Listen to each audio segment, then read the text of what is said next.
Good evening and welcome to Stupid O'Clock News. I'm John Scarborough, filling in for Lewis Lee, who is on assignment. A North Carolina college student who went viral as a 4-year-old girl smirking in front of a burning house sold a non-fungible token to the photo for almost $500,000. Zoe Roth, now 21, is better known as Disaster Girl for the 2005 photo that appears to show her celebrating the destruction of a house in her hometown of Mayburn, North Carolina, about halfway between Greensboro and Raleigh in the northern part of the state.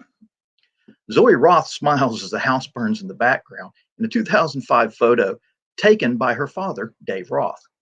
The home was actually being used as training for firefighters, but that didn't stop internet users from putting Roth's smirk in front of massive historical events, such as the sinking of the Titanic or the meteor that wiped out the dinosaurs. Now, Roth is almost $495,000 richer after auctioning off the NFT on the meme. NFTs are a type of digital file with a unique code that cannot be copied. While they are not physical assets and Roth's family maintains the rights to the photo, NFTs have become popular investments. An NFT of a painting sold for $69 million, and an NFT of Twitter founder Dave Dorsey's first post went for $2.9 million. Roth will not use the money to buy a home.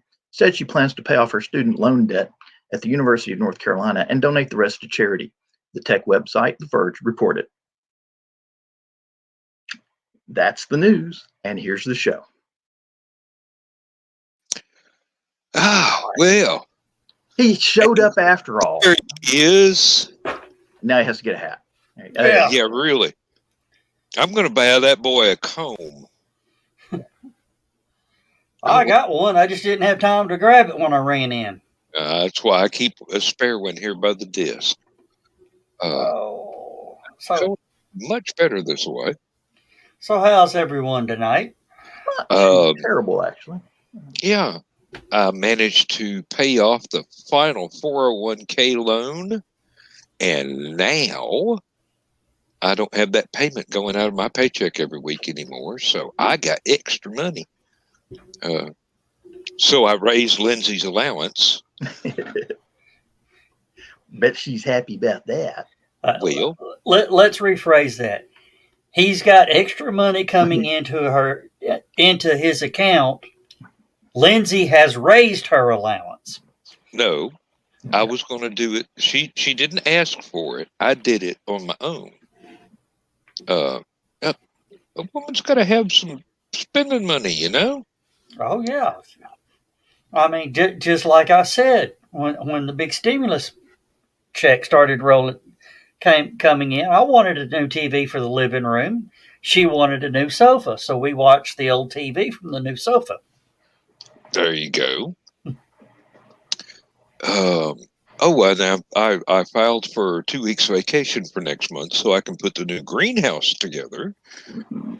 Yeah, well, it's only 8 by 8 feet. Don't get too excited, but it is polycarbonate, so it's not kind of flimsy or anything. So.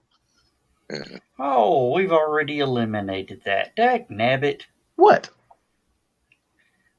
It was the Captain Dan's stuff, but it's... Oh. Well,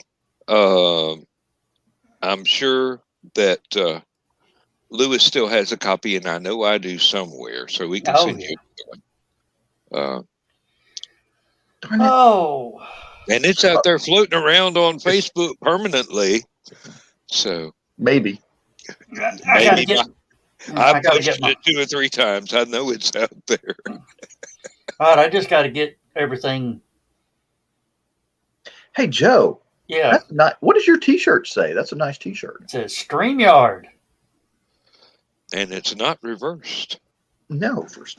Yeah, I noticed my U.S. Army is not reversed either. So that's kind of. Yeah, but when I try and comb my hair, it's reversed. Do y'all have a trick for not having the camera reversed?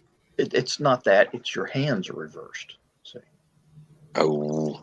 Think about it. To you, Dan, look at the camera and touch your left ear. Oh, now I've got to remember which one is left. Very good. Left ear. Now, the funny thing is, if I reach out and point at me on the screen, I'm touching my right ear. Uh-huh. Well, let's see. If I point at Joe Dog in the center, I'm pointing the wrong direction. I told you, it's not the screen, it's you. So, Yeah, you're looking at everything backwards. well, no, you're just looking at it opposite. Well, neither one of those propositions are unusual for me. Well, welcome to our Facebook viewer. Oh, So I was over on Brian's page earlier. He did an impromptu show from one of the convention things about a lot of comic book stuff. That was pretty cool. Looked like he was doing it from the bathroom. He was doing it from the bathroom. Oh, okay. Let's hope he wasn't seated. He was seated. Just he was not on that seat. Oh, not on the throne, huh? But it was kind of funny. Every time somebody made a bad joke, he'd reach over, flush the toilet. That does sound like him. Next week, Joe Dog live from the bathroom. Please no. Nobody will show up. Hey, nobody shows up anyway. Sure they do. Oh. They just don't let us know about it. I'm gonna take my. I gotta behave. Daddy's here. Oh. I'd pay money to be able to say that. But I'm gonna do something reckless and dangerous tomorrow. Colonoscopy? No. At home colonoscopy? No, that's Trump even worse. Chili? No, that was tonight. Called that Waffle House. Oh. Yeah, Carl, we were just talking about that. Don't worry about it, Carl. Everything is fine. Yeah. No, I'm going to actually go check out Metrotham Con tomorrow. Really? Where's that? Trade Center. Oh, really? Oh, okay.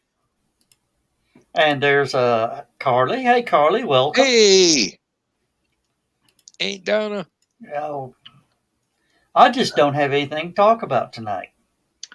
Well, I will talk about one thing kind of ticked me off about the news tonight. What? Oh. The National Park Service has just taken a bunch of land up in Montana, and they're going to start reintroducing bison. Apparently, they passed this bill, and they got funding for it. They're going to start reintroducing huge bison herd back in Montana. Okay. Now, the other headline that I'm looking at, the National Park Service at the Grand Canyon is sponsoring a bison hunt and is looking for volunteers to kill bison because there's too many bison at the Grand Canyon and they're eating up all the resources. Sounds like there could be a swap going on with Montana. You know, trains, I know bison don't do well on motor vehicles, trains and trucks. Not as well as cows do. But they love motorcycles. Pun intended. Okay. But I'm like, really? Can't you just like tranquilize a few hundred of them and ship them up to Montana? Oh, tranquilize? Why not have a cattle drive? Think of all the unemployed cowboys. I don't think you can get across the Colorado. Well, I don't know which side of the Grand Canyon they're on. Oh, that's kind of a big. That's kind of a big ditch for buffalo. And my dad just said, "You better get Donna a birthday present." She's getting a birthday present. I'm taking her to a convention.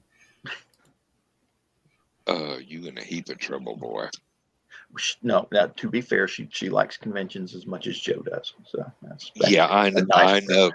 I know, but I've had enough wives to where you need a little something, even if it's just a pin or a dozen roses or something.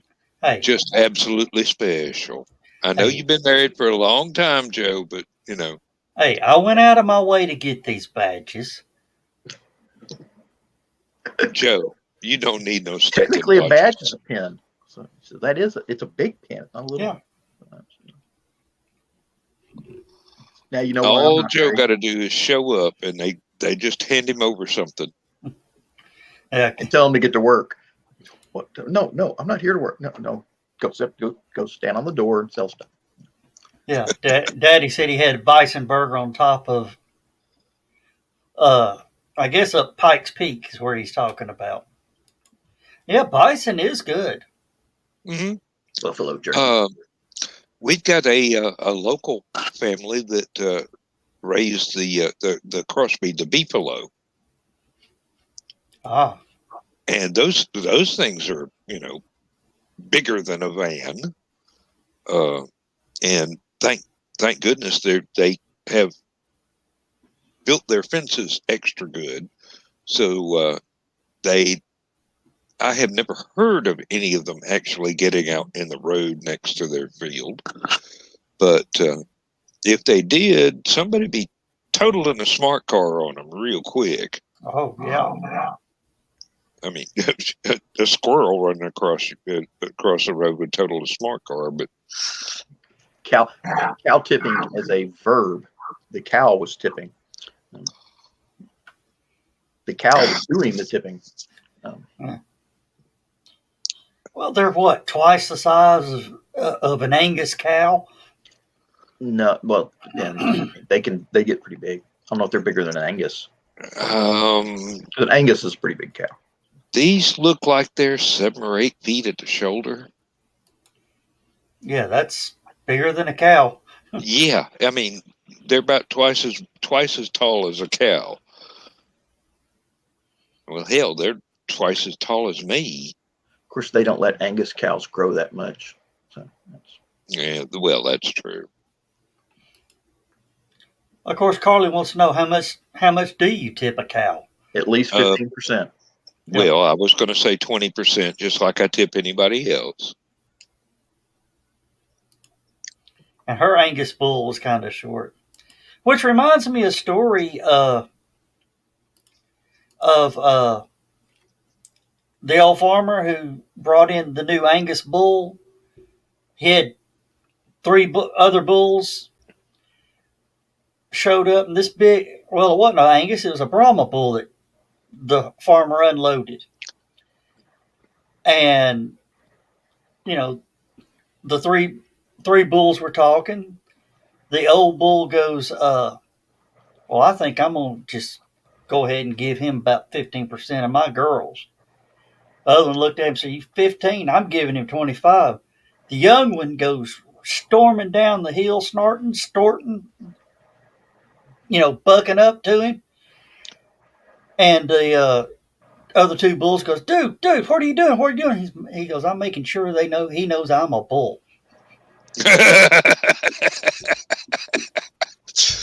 Yeah, sometimes you do have to put on a display. Look at the peacocks. There was this cattle farm on an island of Sicily. It was right near Mount Etna, where the volcano was going off. Right? Mm-hmm. So they'd be sitting there, and all these bulls were sitting on a hill. Cows were sitting on a hill with them, and they're all kind of sitting there. The volcano would start rumbling, the ground start shaking, big earthquake, and all the cows would fall over and go tumbling down the hill. Bulls would just shake a little bit, and just keep standing there. This happened about 3 or 4 times. Finally, one of the cows goes up there and asks the bull, says, "How come you guys don't fall over and roll down the hill like we do?" And he goes, "Well, we bulls wobble, but we don't fall down." If I had a bag of peanuts, I'd be throwing some at you right now.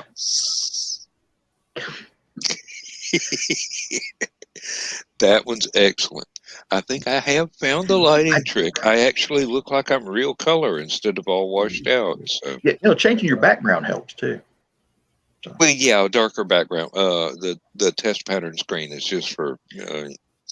I've got another bull joke, but I can't tell it until after hours. So. Oh well. Well, some of us have lots of jokes that can be classified as bull. Yeah, you even got a groan from Carl on that one.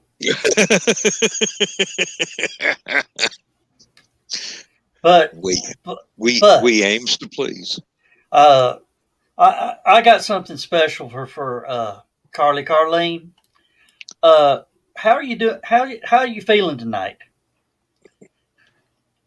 Let's hope she hasn't hit the moonshine. Otherwise, that's going to look normal.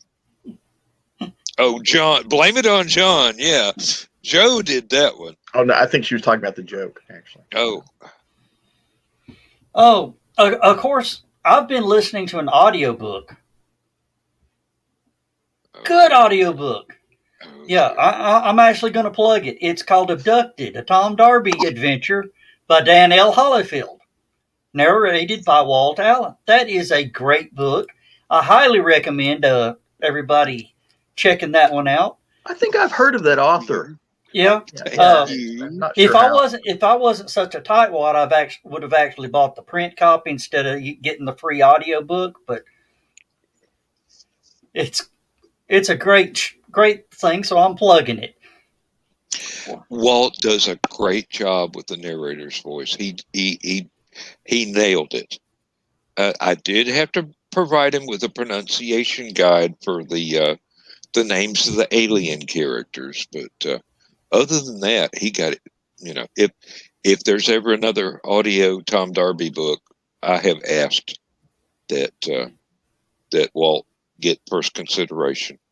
Uh, yeah, Carl, I do. I've got another one in the works. If I could get over being depressed long enough to write to finish the last two stories, we could have another one before Christmas. But Oh, eventually. But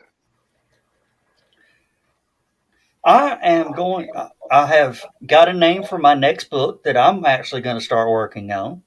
hey, if you ever write the one you were trying to get me to write at the last Anachrocon, that'd be Oh, wonderful. Dan, I've got the perfect name for it. It's going to be called Several Books. Okay, let's hear the logic behind this. That way, when people announce me at conventions, this is Joe McKeel, the author of several books. You should name it numerous books, or name it award-winning books.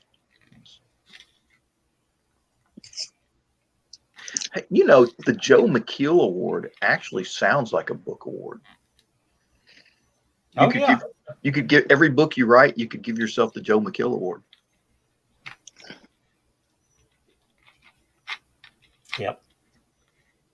I'm not saying a word. Hey, don't laugh. That's how most authors do it.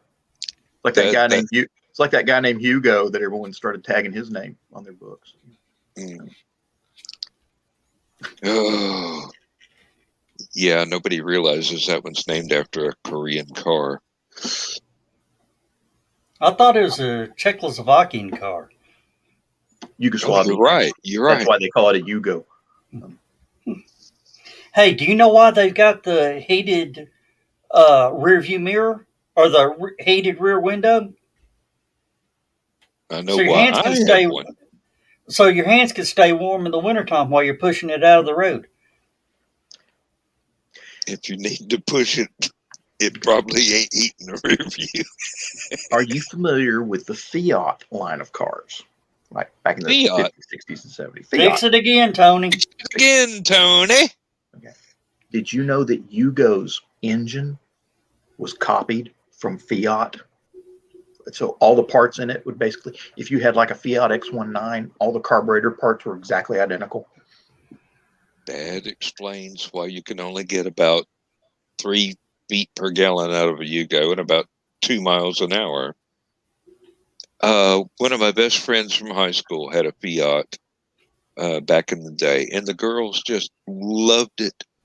And then he had to have the spark plugs changed, which it entailed pulling the engine to get to the spark plugs. It was that small of a car. Oh yeah. Well, there was one car that the recommended repair for a lot of the engine repair, or just basic maintenance, was Another one. unbolt the subframe and lift the car up.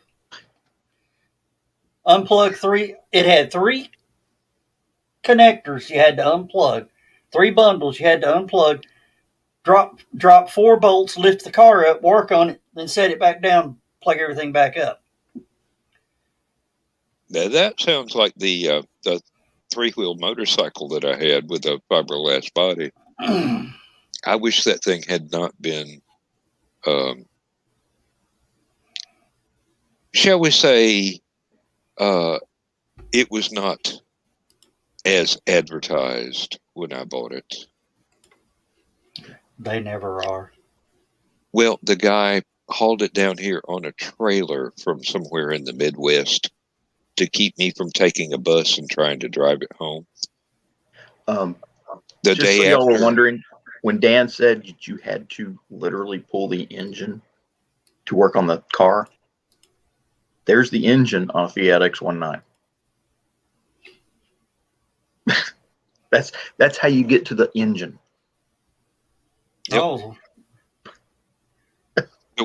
the one my friend had in high school was a bit older style than that. It was that was during the 70s. So, and actually, my mom has a larger sewing machine than No kidding. than the engine that was in that one. I shall return. I have to go and take a bio break. all right. Feel free to talk about me while I'm gone. Heck, we'll talk about you while you're here. I have no remorse. Okay, I'm sitting here just going through some stuff. Oh, Sorry. oh, Didn't mean- this pollen is killing me. Dang it. God, yes. I took a shower yesterday and had to clean the bottom of the shower out after that. Oh, it's horrible. I went ahead and disassembled a grill that. I mean, I'm into doing the scrap metal reclamation. Right. I mean, it's got to the point now people just bring me scrap metal and dump it in the backyard. Nice of them. Ah. Hey, don't tell them you like cats. No. Well, somebody dropped me off this grill that would plug into the propane or to the natural gas to your house. Yeah.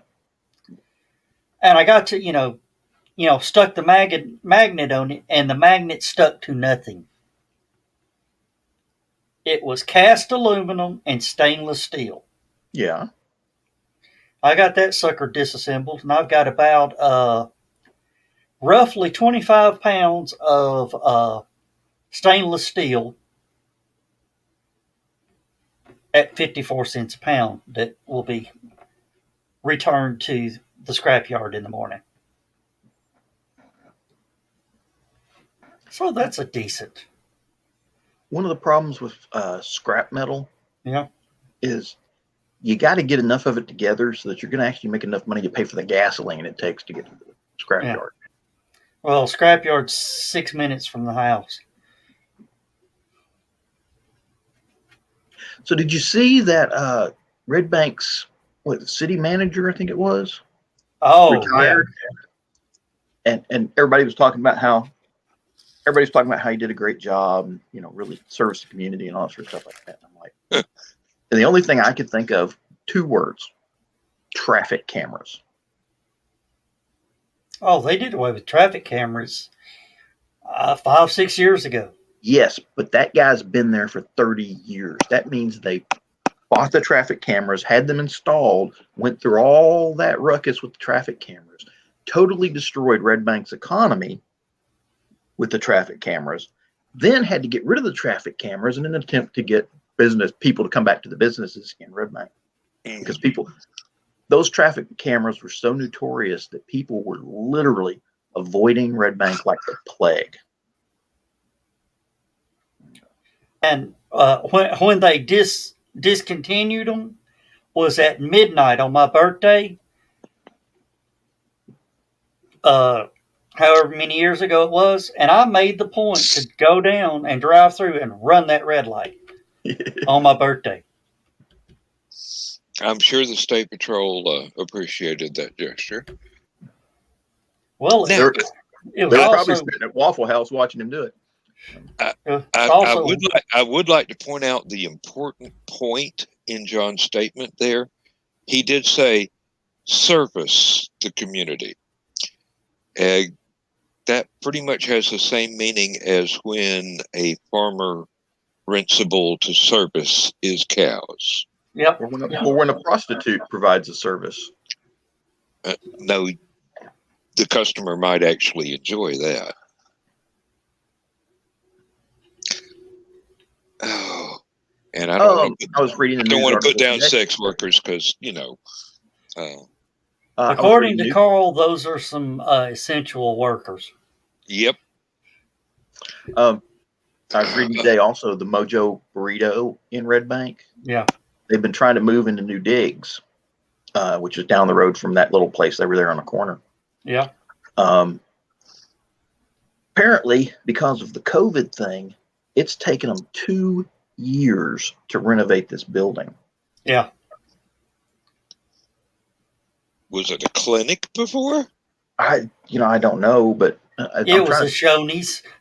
Oh, is that where it was? Well, that explains why it would take 2. No. Shoney's used what to be a really high class place for. Yeah, this was one of those little old people. This was one of those little old school Shoney's with the little single story building with the. Mm-hmm. I remember them well from my childhood. Yeah, and it's been darn near everything. So. Mm-hmm. Yeah, I mean, ever since the Shoney's closed, that building has had darn near every type of eatery you can imagine in it. And last one was a lawn care service. They stored their mowers inside it. Oh, that would explain the cleaning up. Yeah. Well, see, the thing is, they started on it in December of 2019 or January of 2020 to get started on this thing.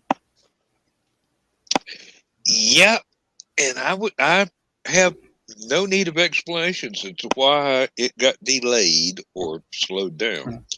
Well, it took them almost a year to get Red Bank to approve them moving up there. I didn't know that it was so difficult to get a permit to relocate. They are not helpful to business in that community. No. Well, and that's what drove me nuts about everybody saying, "Oh, he was such a good city manager for so long." Well, yeah, he cleared out all those businesses so that you could have empty buildings. He's done a great job at that. Mm-hmm. Well, I got something to say about one of the commissioners, but I won't say it on the air. Why not? Why not? They're voted. I mean, yeah, well, they are voted. Yep. Did you know one of the commissioners for the city of Red Bank is the building inspector for the city of Chattanooga? Had no idea. Much of a conflict of interest there, is it? I wonder how he's still holding the position. Depends on what type of building inspector is. Construction. New home construction. Well, I mean, is he contracted or is he actually like in a, paid or city position? I guess he's in a city position with his name and phone number on the City of Chattanooga website. Interesting. Which I wonder, can he take a call? Because those commissioners are supposed to be able to be reached at any time as an elected official. Within reasonable business hours. Yeah. Would he be able to do Red Bank business while on the clock for the city of Chattanooga? Depends on his contract, I suppose. Yeah. As long as the city of Chattanooga doesn't find out about it, he can do anything he wants. He's not contract. He's salaried employee. Oh, if he's management, he can get away with anything. And there's an entirely different set of rules for that level of. What is the word? Oh, never mind. It would probably just get us in trouble. So pretend I said it and you laughed. All right, let's get off politics. I'm already pissed off. Thank you, John. I appreciate it. Hey, this is my show. You hush. Oh, yeah. Well, thank you for being here because I was scrambling last minute. Yeah. Yeah. Yeah, Carl says he don't want us to stay up too late because he needs us all there for Never Not Mind the Furthermore tomorrow. Yeah, I'll be at work. Sorry. I can't watch any daytime programming. Otherwise, I'll get fired. No. And with only 33 months to go before retirement, I ain't doing nothing to get fired. Because they'll start. Well, they're not going to start looking for 27 more months. Doesn't matter. The pension is already invested. They have to give it to me. If I were to go in and set fire to the place tomorrow, I'd still get my pension. It's better than politics. We got a union. We got a union. That is politics. No. Well, let's not say. You forgot to wind your grandfather clock. It ain't ticking. He's better as picture pros. Huh. No, it ain't ticking. No, it's. She's going to have to go to the shop and get some work done. What's wrong with it? It's locked up. Oh. The clock locked up.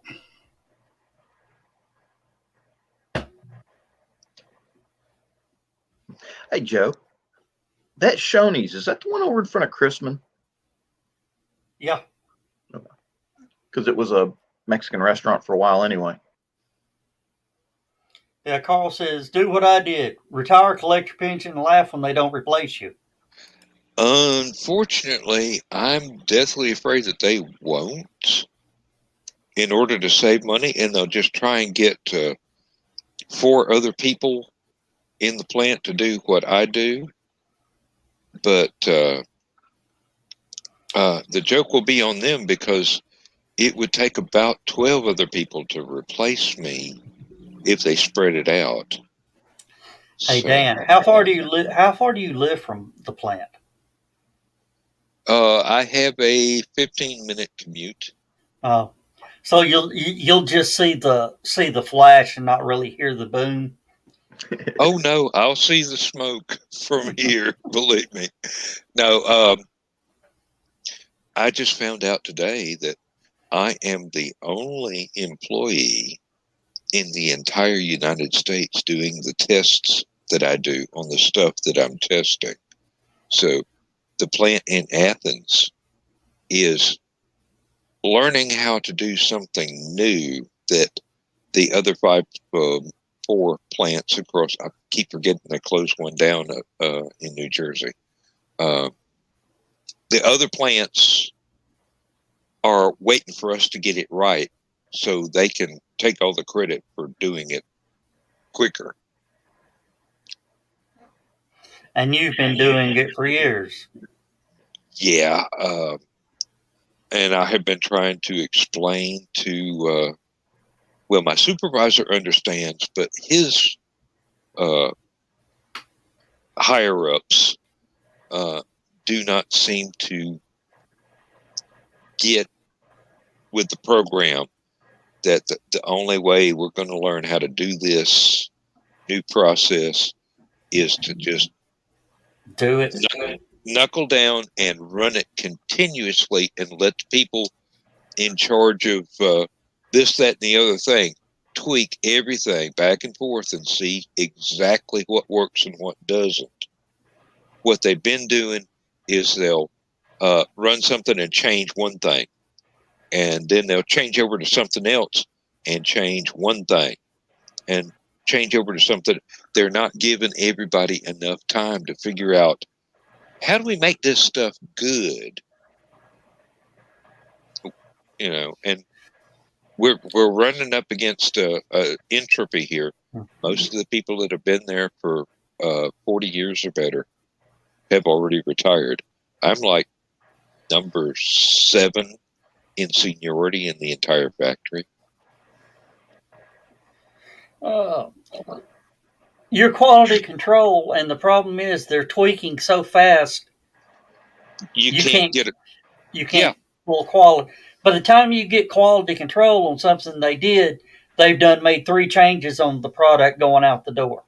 I've got plenty of samples to test, but the people that are actually making the changes don't get any results until it's all over with. So they don't know whatever they changed did any good or made it worse. Oh yeah. By the way, guys, remember that stuff you shipped out a year ago? It causes cancer on anybody that breathes it. Well, I mean, that's pretty much the attitude that stuff that's already in the houses would have to be recalled, and oh dear Lord. No, it's nothing. It's nothing like that. Several years ago, we changed stuff to get rid of formaldehyde because of outgassing that nobody ever knew about until the 80s. Nobody ever cared, and then it turns out it's like countertops and carpet and all kinds of other stuff that was made in the 50s, 60s, and 70s. As it ages, it releases all kinds of stuff into the house, and nobody had the slightest idea, because nobody knew to check that this stuff was harmful. Then they find out it is, and so there's a mad scramble to get rid of it. And so we got rid of the formaldehyde, and it took us forever to learn how to make good stuff without the formaldehyde and the phenol resin and other stuff that was in the old harmful stuff. Well, what was the stuff? It was in the plumbing. The plumbing, they came up with a new type of plumbing pipe, and only thing is, it just pretty much put a minute amount of poison into the water of the households, that they've had to actually go in and replumb houses. I haven't the faintest idea. I know people's houses got a whole lot healthier when lead pipe was no longer standard for plumbing. And actually, plumbing and lead pipe go together, because plumbing is a derivative of plumbum. It was some Latin for lead. And actually, if you look at periodic chart, PB is a symbol for lead. And that's what not killed off, but stupefied a bunch of Romans, because they had lead plumbing and got poisoned that away. Those are some really good engineers, but they didn't have a lot of modern material. What if the Roman Empire had PVC pipe? They'd still be running today. Probably. Or copper pipe. Or paper currency. Yep, but copper's, well, I won't say it was hard to find back then, but it was more than moderately difficult to refine. And copper was as valuable as gold. Yep, and so was zinc, and actually so was lead. When Lindsay and I went to England the second time, we got driven around the area around Bristol, England, and points inland. Well, no, NASCAR? Outland, actually. No, NASCAR's U.S. Bristol. Yeah. Yeah. Well, that's where the name came from, actually, was Bristol, England. But you could, as we were driving by, you could see pits dug in the ground, like somebody had tried to dig a pond about as big around as a Volkswagen van and about half as deep. That turns out to be a lead mine.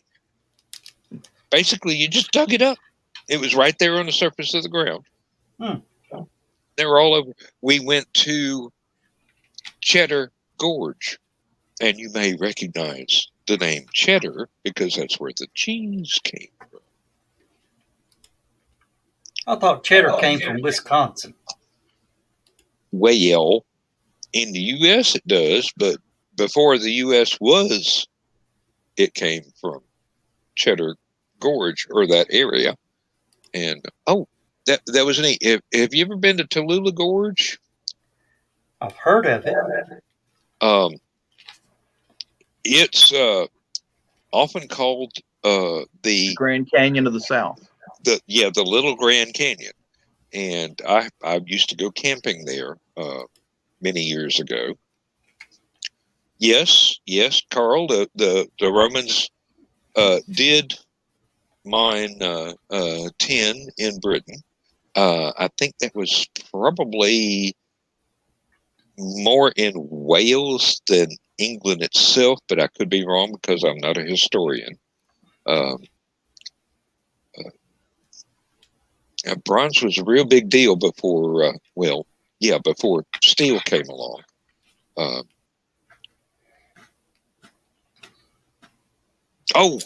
Cheddar Gorge. Okay. We're driving along the road in the bottom of this canyon with great big steep walls, and I look up, and halfway up, there's a goat standing on the rock. It's like if your cat climbed your living room curtains and found a shelf that you never knew was there, and just stood there and looked at you. These things, they're amazing. I mean, it's like, imagine the outside of the curtain wall of a hydroelectric dam or something, and here's a goat standing there halfway up the darn thing with no indication of how it got there, and no indication of how it could get down. and it's just happy as Larry and munching on a weed. No inclination to even get down. Yeah. Oh, I really would like to go back to England. It's so much fun as a tourist to just go everywhere and see everything. We went to probably the most haunted pub in Great Britain, and we didn't know it at the time. And everybody walked in, and it's like the temperature went down 20 degrees, and we were all freezing. And one lady who was a particularly sensitive type wound up getting a migraine just from sitting in one spot near a fireplace.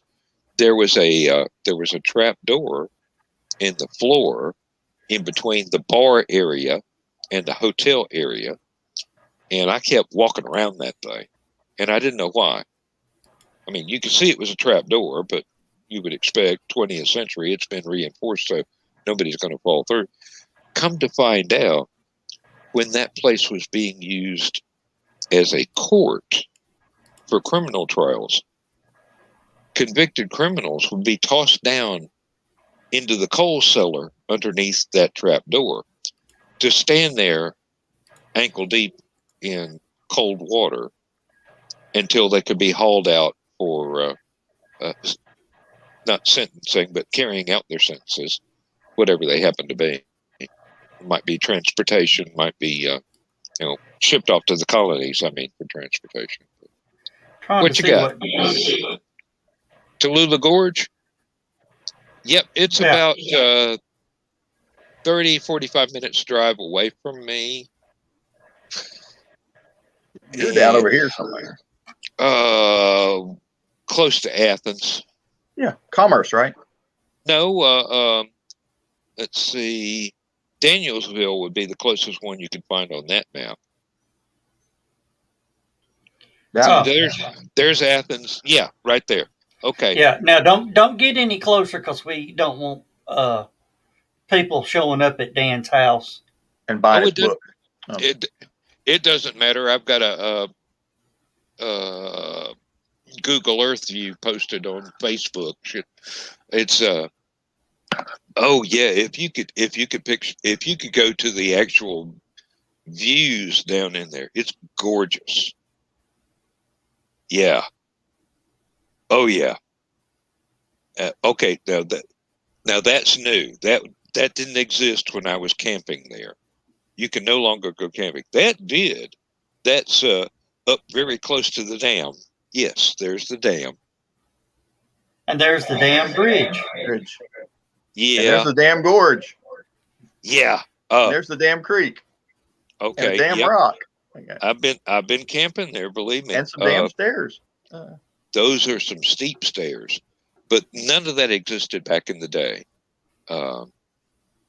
Oh, that's a beautiful photograph right there. Oh. Go up one. Go up one. Yeah. All right. Okay, that is upstream of where I was camping. That's filtered. Yeah, and that's downstream. And that's Cabela's, I think. Yeah, it looks like it. And there's some damn Sliding Rock. Yes, that was where I went camping. Okay, right in the middle of the screen, up behind the tree that you can see, right dead middle of the screen, there was a nice little place to put up hammocks and tarpaulins and whatnot. But on there's another damn picture. On those very rocks, I spent 3 days camping by myself, and I had to play first aid EMT to somebody that went down the sliding rock face first and scraped her chin almost to the bone, and I had to patch her up and apply antiseptic and whatnot to where her friends could get her back up 1,100 feet up out of the canyon and take her off to the emergency room.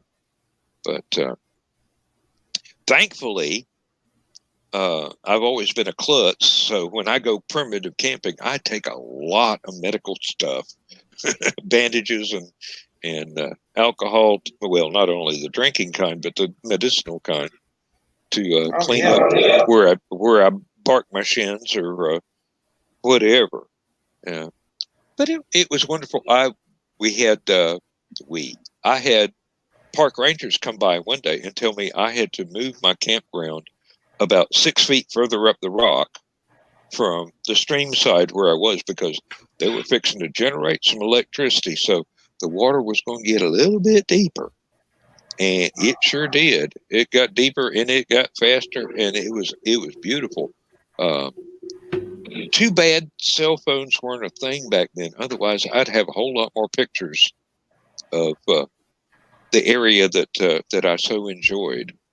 But I would. I think John's mic is hot because he's echoing back through. Like me? Yeah. No, I think Donna has just discovered that John is a very handsome fellow. Now, I have seen a video. You know, the when Atlanta had their Olympics, they had their whitewater kayaking and all that up on the Ocoee River. Yeah. Somebody was up there when they went to turn the water on for the Ocoee River for the whitewater course. It started out as a stream about this wide. Uh-huh. And in 3 minutes, it was a raging, roaring, death-defying river. That's how quick the water comes up on that one. Yep. Once you start opening up those floodgates, you get an enormous volume of water coming through. And for the lake that's backed up on the other side, it doesn't seem to go down much at all. Nope. But downstream, it gets a whole lot higher and deeper and faster and more dangerous. Um, it's beautiful. It's absolutely beautiful. My friend Tom Dietz used Tallulah Gorge as a location for a couple of scenes from one, more than one of his novels that combined Irish mythology and Cherokee Indian mythology. And this was in Tallulah Gorge. It was the Cherokee Indian mythology. Now, I wish I could remember the words and everything for what from the Cherokee language for everything that was going on through there, but unfortunately, I'm not a linguist either, so I can't even. But go by Tom Dietz's David Sullivan series of novels. Tom's been long gone, rest his soul, but you know, you will. He put a lot of work in on this stuff, and the man did not know how to write a bad book. Not at all. I mean, everything he ever wrote was entertaining as all get out, and it was all. Oh heck! I could have taught him how to write a bad book. Well, yeah, but Actually, Dan, that reminded me of something. Have you figured out anything more about that situation we were going through or checking out? Yep. That seems to have been a case of Off the meds? The way things were worded, it was unclear as to the subject of the intended dynamic. Yeah. And after that, it was a case of people made the mistake of thinking this was so when something else was so, and ran with it. And it wasn't just you and me; it was several other people as well. Okay. And yeah, apparently, the unfortunate event that we thought had happened has not yet happened. Sorry, that was me adjusting a microphone. Yeah, I know. It sounds just like my old guitar buddy trying to get his reverb working on his little practice amp. I love that sound. But the misconstrued person is doing well. As well as can be expected after having some medical problems about 2 years ago, but they are in recovery. Okay. Yeah. All right. So, all right. But yeah, that person. It threw us both for a loop. I will admit that. It threw us both for a loop. But so, okay. I mean, that, of course, had me worried for the poster also. Yes. And what is really weird is my little sister has started echoing the same sort of posts. And for the life of me, and for Lindsay, we can't figure out what the subject of that sort of beware toxic personalities sort of posts would be coming from in my sister's case, because well, I vague book all the time, but nothing that crazy. Well, you should try harder. No, I don't want to do you people that way. Hey, you know the saying that mind is a terrible thing to waste?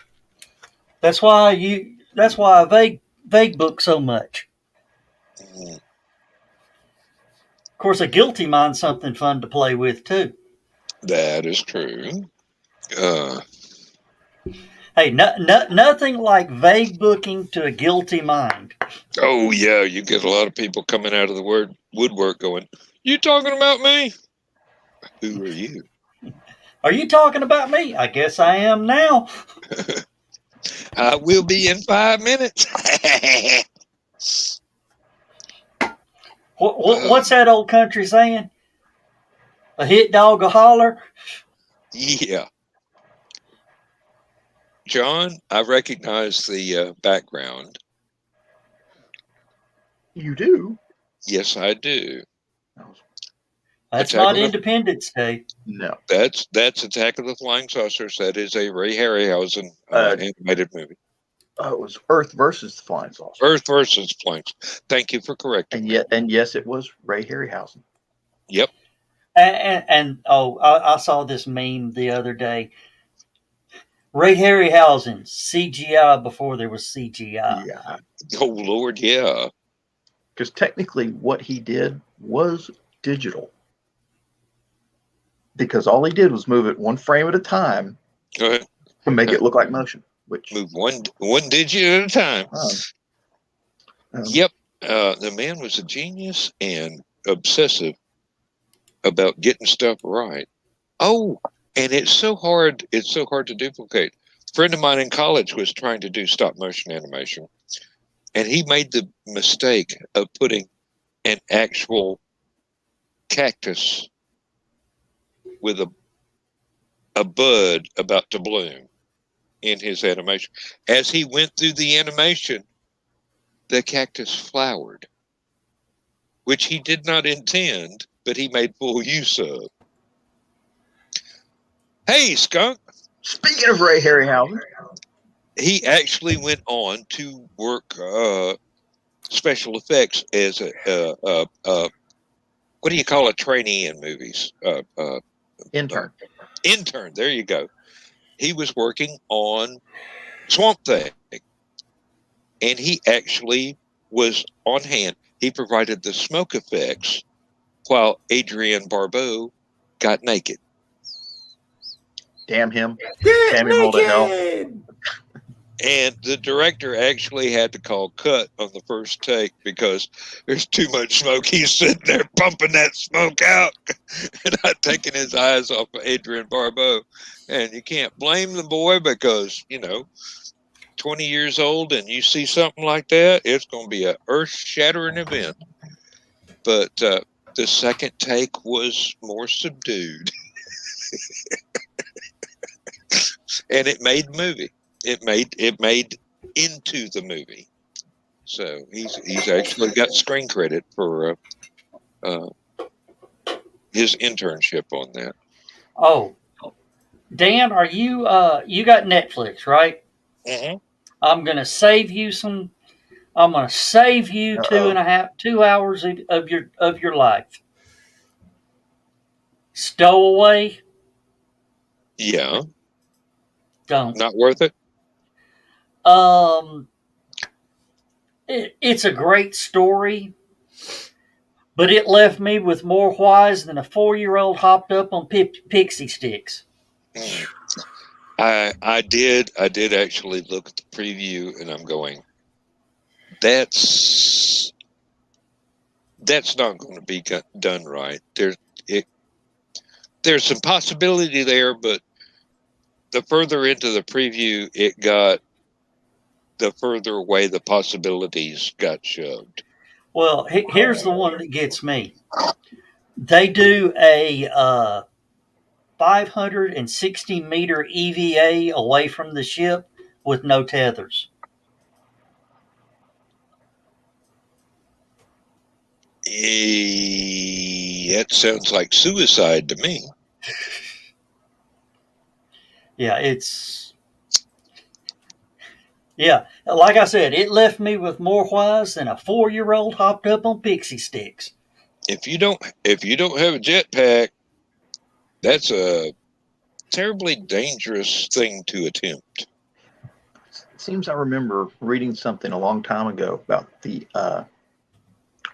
when the Mercury or Gemini astronauts went up and started doing their little spacewalk outside. And they had this, it was a funky look. It looked like a tire iron, but it was a jet engine for maneuvering. But it was on a cable. So you went out and you used it to move around the ship and everything. They were testing it, and they were worried that somebody would lose their grip and fall away from the ship, basically. Mm-hmm. And apparently, all the astronauts that did this carried pockets full of pebbles. Oh, yeah. Yeah. Reaction mass. And the idea was, if you got too far away from the spaceship, you'd pull one of these pebbles out and throw it in the opposite direction from the spaceship, and it would throw you back toward the spaceship real slow. Uh-huh. And Exactly. I wish Stephanie Osborne was here. I'd ask her about that. She might know. It would be possible, but like you said, it would be very, very slow. That's what you want. Yeah, wasn't there one where the guy got out and his suit expanded? And they had trouble getting him back in. He couldn't get back in because it expanded too much. They had to release some of the air pressure inside long enough to get him in the capsule, and everything closed up. And then before he suffocated. Yeah, that was definitely under a tight schedule there. You've only got so long that you can go with a depressurized suit before you do some biological damage to your body. Oh, and speaking of the astronauts, we got to take our hat off. We lost Michael Collins, the Apollo 11 command module pilot. That leaves only Buzz left from the original crew. Yep. Didn't he hold for a long time the world's record for the most isolated human being of all time? Yeah. Because the other two guys were on the moon. They were an entire moon away from his orbit at one time when he was on the dark side, and then they were the next two closest people to him. Of course, they were together, so they weren't isolated. So. Yeah, but they still wore masks, and he was he. And I think actually that those orbits were actually further out. Yeah. On the backside. So. Yeah. They came close to the point to where they could actually dock with the LEM when it would launch. I thought it was they went way further out on the back. It seems like I can't remember if it was at apogee on the day side where the astronauts were on the surface, or was it apogee on the far side, dark side? Apogee's high, perigee's low. Right. Yep.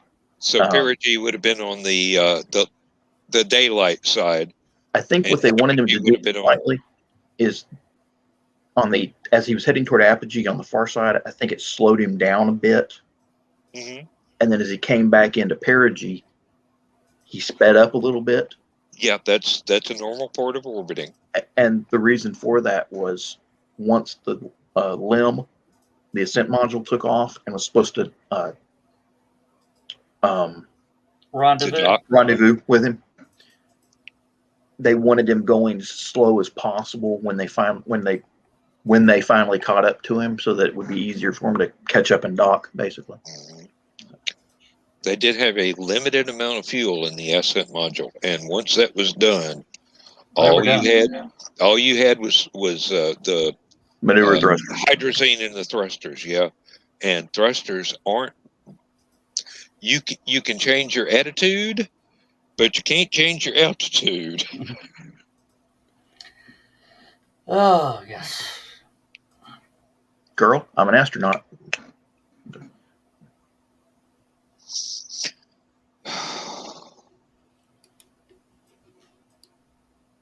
Why do I get the feeling we're all waiting on Skunk to say something? I got nothing. How's your day, Skunk? That's all right.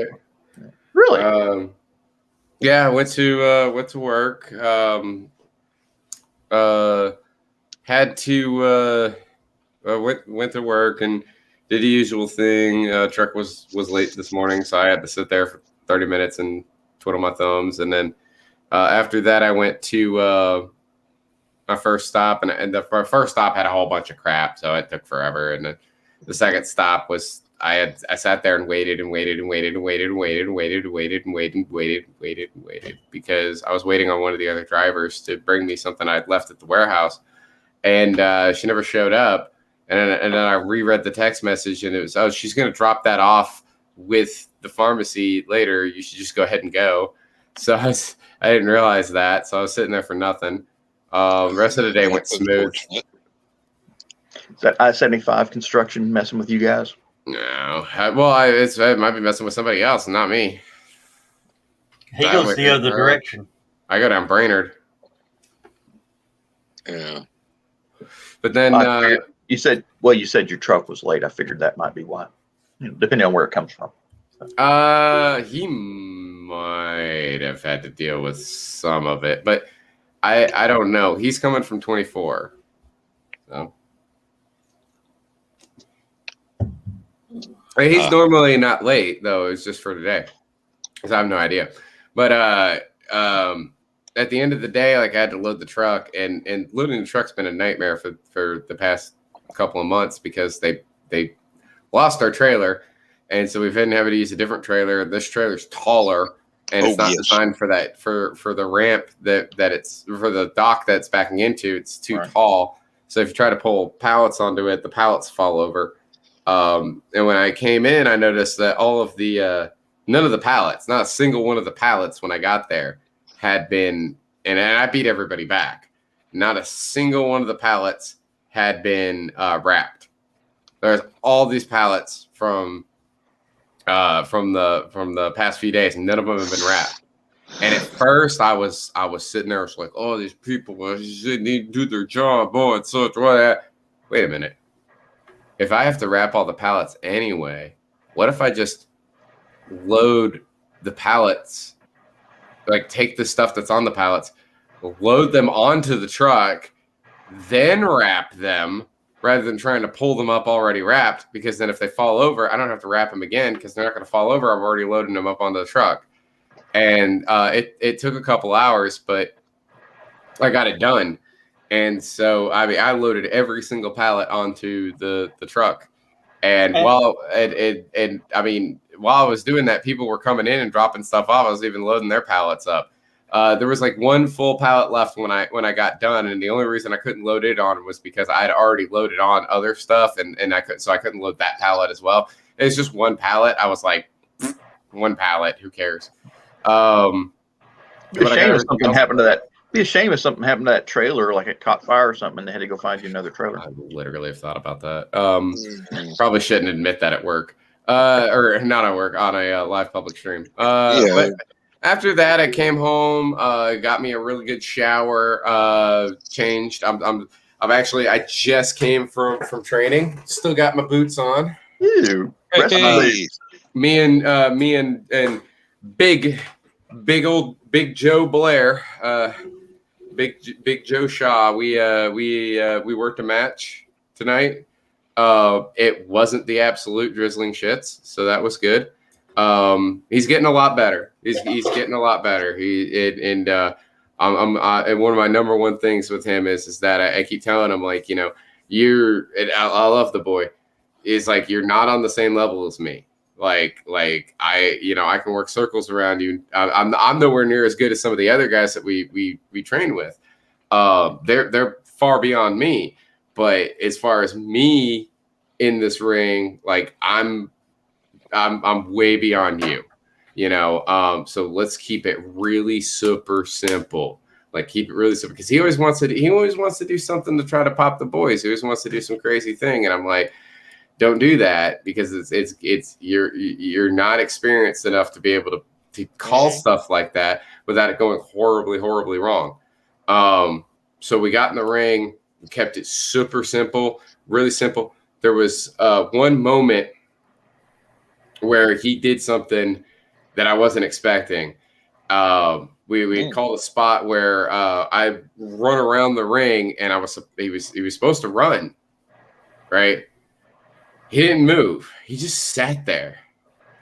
And so I didn't know what to do at that point. I was like, you're supposed to be cutting me off. Get back in the ring, because he's supposed to be crawling into the ring, and as I slide into the ring, he gives me an elbow drop.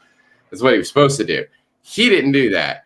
I don't know what he was doing. He was just standing there staring at me. And I was like, did he just go into like, did his brain just reset?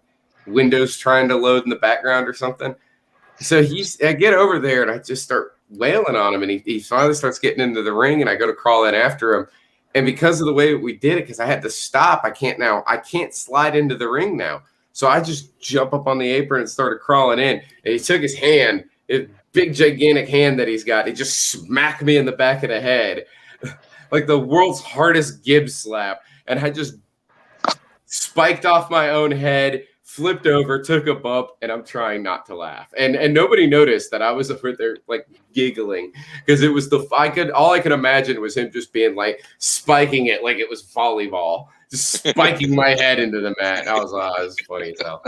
I told him, I was like, you need to keep that one. That's just don't hit as hard as you hit me because he nailed me. Like it was a smack. And I was like, work that smack to the back of the head, but do that to people. That shit was funny.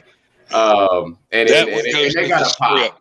It got a pop. It was pretty good. And then we got some pretty good advice from the other workers who was telling us some stuff. And the biggest compliment that we got was like, the last time that me and Joe had worked a match in front of Cody was one of the guys that was down there tonight.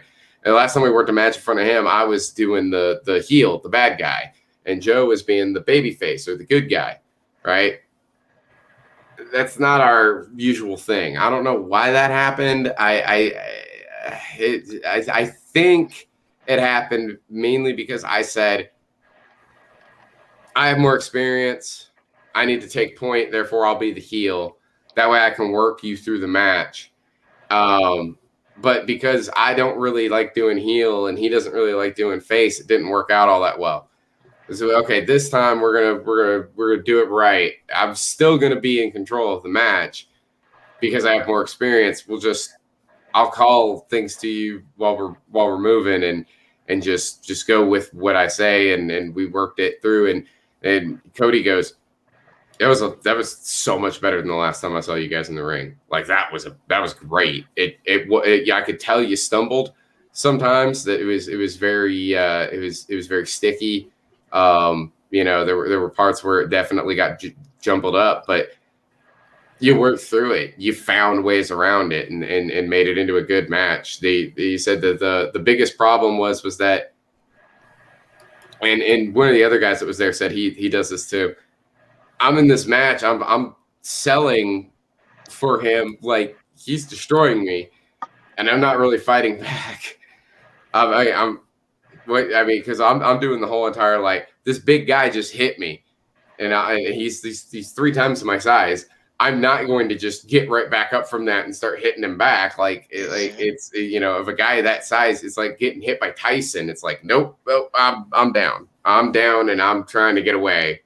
I'm trying to get some space so that I can get back to my feet before he kills me, sort of thing. And they said not to do that. So I'll have to remember that one in the future. Or try to anyway. It's still a learning process with wrestling, but yeah.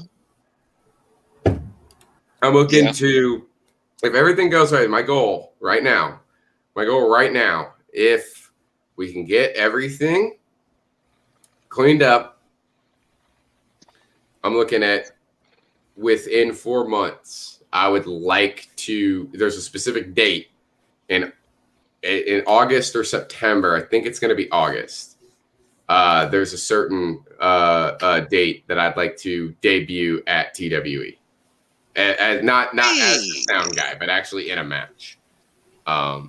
So that's the goal. Yeah, we got Blake joining us. Many moons have passed again. Sorry.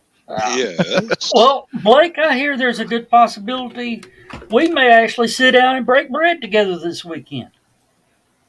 And I wasn't invited. Not me. I'm here at the house. You'll break bread with Johnny and them. Oh, okay. Yeah. Oh, Yeah. so you're not going to get to make it down? Nah, my roommates are up in Michigan, so I'm watching all 6,000 of the dogs. Oh, okay. Yeah. So All maybe right. next time. Yeah, I'm just, yeah, Skunk. I'm going down to Metrotham Con this weekend just to hang out. Of course, I will be wearing Halicon t-shirts. Yeah, Joe, it wouldn't be you if you didn't start some stuff. No, I'm going to be nice. I'm going to be, these aren't another group. Well, We are not fooled. Dan.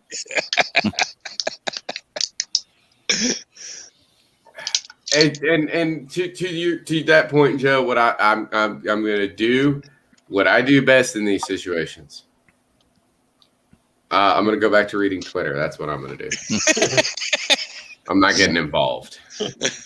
No, I mean, I don't even have any postcards made up. I'm not going to do.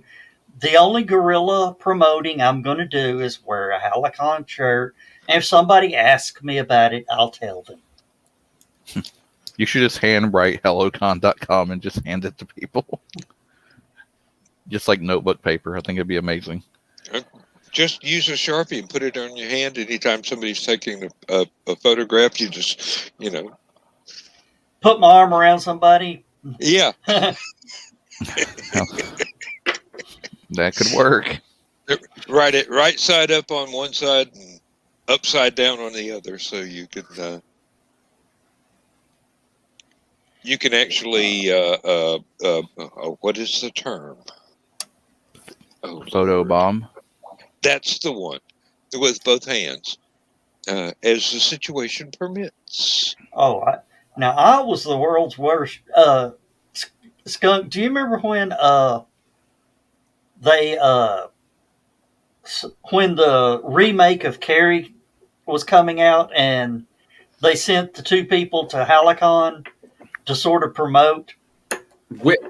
Question: which remake of Carrie? Because there's been like 3. Yeah, there's the movie, the TV show, then the movie again. I shall return. I want to say the movie somewhere in the 20-teens. What's that? Yeah, that's the latest one. The latest one. I want to say it was Chloe Grace, but I'm not sure. I don't remember who was in it. I just remember literally the only thing I can remember about the Carrie remake is that there's this really hilarious moment in that movie with it's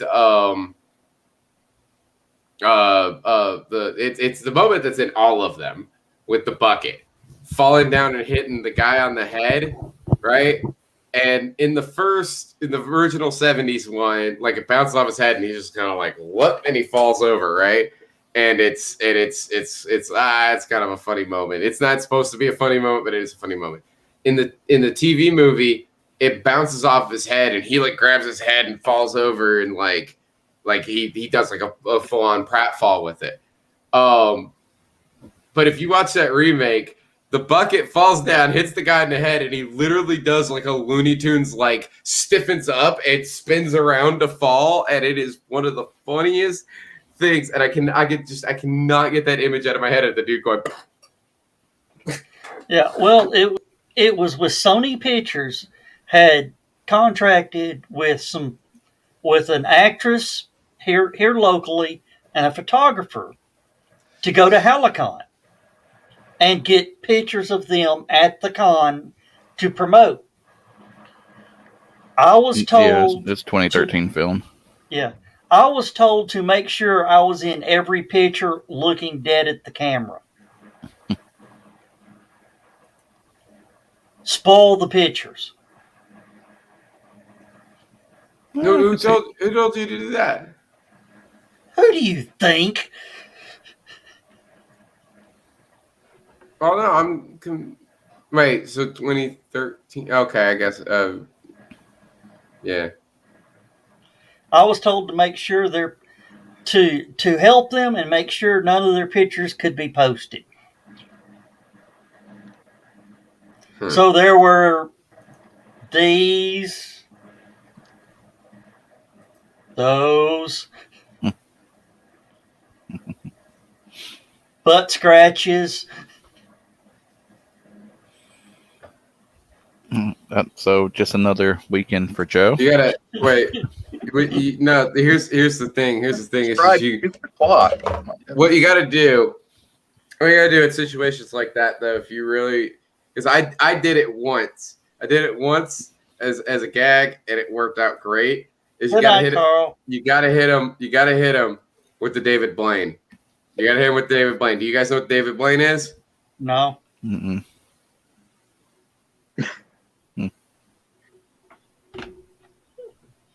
Remember when Carpetbagger came down? The first Halicon you ran, Carpetbagger came down and did a video on it and was doing the. He was interviewing dipshit who I don't like anymore.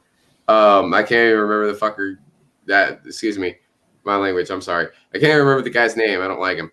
But he was interviewing him about the Rocky Horror thing that we were doing, and I was dressed as Riff Raff. Whenever the camera came over to me, I did the David Blaine. As soon as the camera was on me, I was like.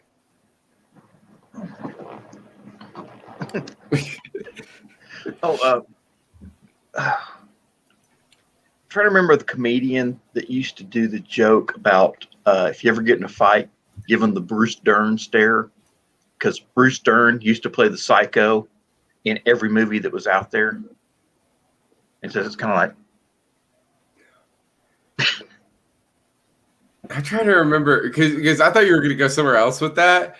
So now I'm trying to remember what comedian was it that said, like, if you're ever going to get into a fight, just get naked. Nobody's going to fight a naked dude. It's just like, you want to fight, bro? It's like, yeah. And you pull your pants off, and they're just like, whoa. Never mind, crazy dude. No, I've heard the bit.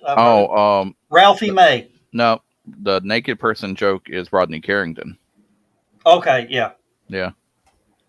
The other thing I think Rodney Carrington was oh god, Joe, am I gonna get in trouble if I do it? Probably, but it's a great day to hope somebody. Yeah. No, the one that I was thinking of was the best song that he ever wrote. The best song he ever wrote. It's all I wrote because it's all I figured I needed. I'm about to whoop somebody. No, but Joe, do you know what song I'm talking about? No. Do I have to do it? I don't want to get in trouble. Do I have your permission? Do I have your express permission, Joe? Keep it under 4 bars. I think it's less than that. That's that one. I got a 12-inch dick and a dozen roses and a pickup truck. Hubba, hubba, hubba, hey. That's all I wrote. That's all I figured I needed. That bet goes on forever, and it's so good. I was like, when he gets to the very end, he's all like, I did that song in front of my mama. She goes, I could do without the roses in the truck. God, Rodney's funny. I miss Rodney Carrington, man. I hope he's still doing stuff. I hope he's still doing stuff because he's funny as hell. He is. He's at least shipping stuff at FedEx because he comes in every once in a while. Well, tell him we were talking about him. Yeah, really. We've been talking about you. Are you serious?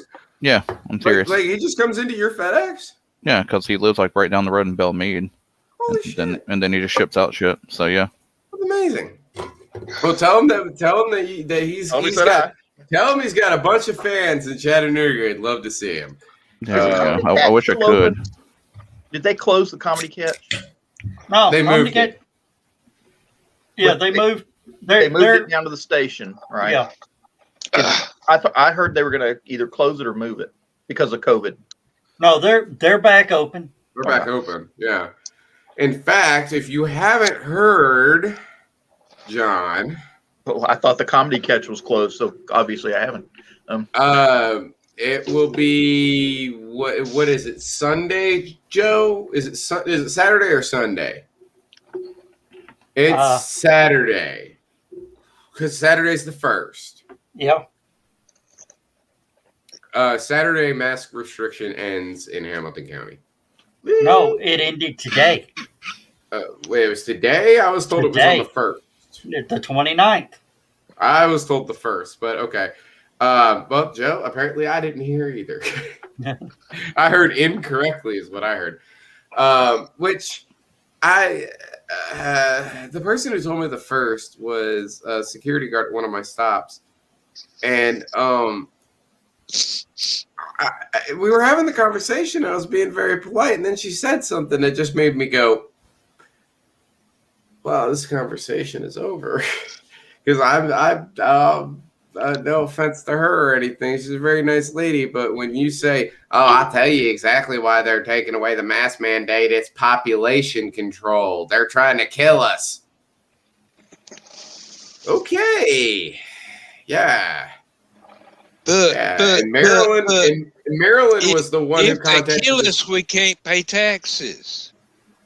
And Maryland was the one that had the CIA kill John F. Kennedy because they put fluoride in her drinking water. Okay, now that one's weird. I got that from a book. And it was one of the funniest things I read in the book ever. I loved it. It was hilarious. And it's just so sad that no one will ever read that book except me because it's the novelization of A Nightmare on Elm Street 5. Well, how about this? How about this theory? It was actually the aliens that killed JFK because he was going to invade the moon before the end of his second term. But I thought Hitler already invaded the moon and then built a robot, like in that one movie I saw. I saw guys or what? They're on a roll. I mean, it's like when the Germans bombed Pearl Harbor. Let them go. Dad, I got that reference. I was watching a stupid video today. It was so dumb, and I loved it. It was great. And at one point during the video, they were comparing this so messed up. They were comparing the JFK assassination to the video game series Call of Duty, and they were just all like, "Yeah, what if JFK instead of specking into Martyr, if he specced into Painkiller, the bullet just bounced off his forehead and made that stupid noise, blink." It was the dumbest thing. They kept showing this animation of JFK just like mean mugging Oswald. As Oswald keeps repeatedly shooting him in the head, and he's just staring at him like, "Nope, not happening, brother." As the motorcade pulls through Dallas. Oh, I was cracking up. That video was so stupid. It was just a guy playing video games. It was actually a compilation of stupid stuff he'd said throughout 2020. It was just him playing video games, and he would do these live streams, and then he would go back and he'd take the footage and he would edit over it and add in like animations and stuff. And it was so funny. Oh God, it was so great. There are so many ways you could twist that and turn it into something so incredibly entertaining while still being untrue to history. There was a thing. They had a running gag. On the show. John B. Pica. Hold on, I have to get something to demonstrate. Hold on. Will this work? Hey, welcome, John. Thanks for tuning in. Okay, so they had a running gag on the show, right? That occasionally on the show, you would just he would be in the middle of a stream, and he'd be playing, and his friends would just be like, "Hey, Badger, guess what, Badger?" And well, that's very light sounding, but it would do the ching, right? Like a full on like bell sounding ching, and he'd be like, "No, we are not making Garant noises," because that's the sound that the M1 Garant makes when you reload it. Ching, because the clip comes flying out, and it was really. Oh God, it kept happening too because he plays so many games, or not the Garant, the Gallant. You're right. Was it Garant? The Garant. Yeah. Shot in block clip. Yeah. He played so many games that had the M1 in it that they would do that to him. He would be playing something that didn't have an M1 in it. He'd be playing like Halo or something like that, and somebody would hey Badger, bing. No, not again, because he played so many. Because he played like Battlefield 1, which was World War 1. And then there was it was in Payday 2. It was in one of the Call of Duty games. It was a mod for Battlefield 1942 that you could get. And, he played a bunch of stuff that had it in there. And And then he also he did some other. Oh God, that guy did so many funny things. It was great. Quick question. I don't know what that John, noise is either. John B. Pica, do you want to be in the show? Okay. We can send you a link. Yeah, we still got 30 minutes. Come on in, Pica. Yeah. We need And, some Big also- Daddy Cool in here. And I also, think I invited him earlier. yeah. Also, I don't think he goes by Big Daddy Cool anymore. Oh, such a good title. But Well, I mean, to be completely fair, Kevin Nash had it first. Big Daddy Cool No. Diesel. no, but John, look me up this weekend. Holler at me, text me, message me, whatever. We will be in the same building this weekend. So holler at me. Fair warning. Oh no, it's not. No, in this particular case, Dan, the warning is not for John. The warning is for everybody else. Yeah. If you're watching this and you're going to be at a certain convention, coming up soon. Skunk, yeah, he did have it first. He was probably rolling it in the early 80s. Really, John? I didn't know that. Here's the thing. And I don't mean any offense by this, John. I keep forgetting you're not as young as you act. You seem so much younger. You seem closer to my age, boss. It really does. Like Sorry to hear that. When I remember when I first met John, he was God, he was a trip. He was a blast, and got on his feet, good with improv. That I loved it. But meeting John was cool. And I can't wait to meet him again. Because John, you are going to be at Halicon, right, boss? Yes, he is planning on attending. Awesome. And just next week, I'm supposed to have some meetings with some people. It could be good news for Halicon or no news for Halicon. Is no news good news? Nope. No news isn't bad news. It's just not good news. Gotcha.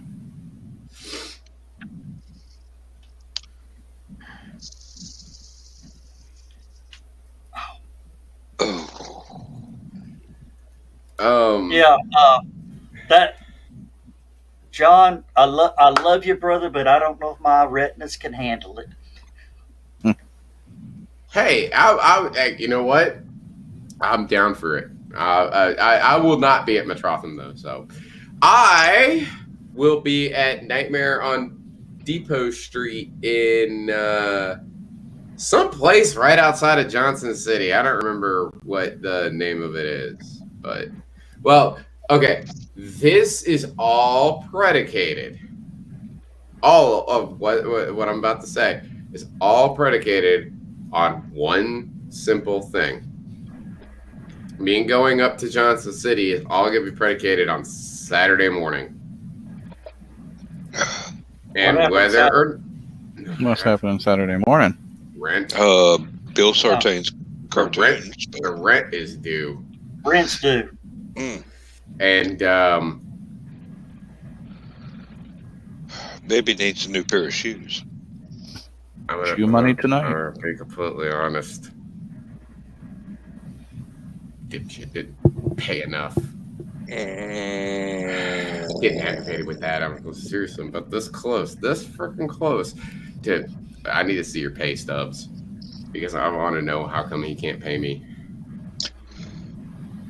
Yeah, roommates are usually a trial by fire. Whenever we've stayed at conventions, he's always been good with money. Always had money for the convention. Mm-hmm. Always had. He's never stiffed me on a bill before. This is like 3 months in a row now. I'm very aggravated. I'll keep you cool. We're not calling him Minnie now, are we?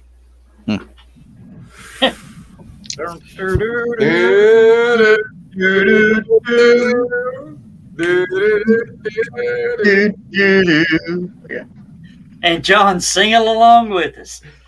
The penny finally dropped. Yes.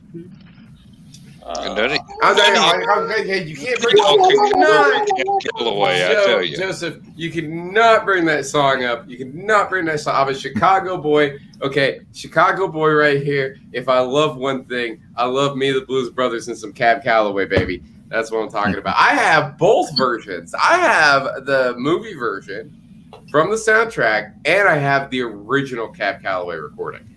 That's how cool I am. Oh, John, that just reminded me because I thought of another meaning. Mouse? And a picture that you posted a few years ago that I stole, that I reposted recently. You got some heat for that, brother. You got nuclear heat for that. Hey, I proved that. And I do want to point out. I do want to point out, by the way, that somebody in professional wrestling recently made a really funny joke that I thought was really appropriate.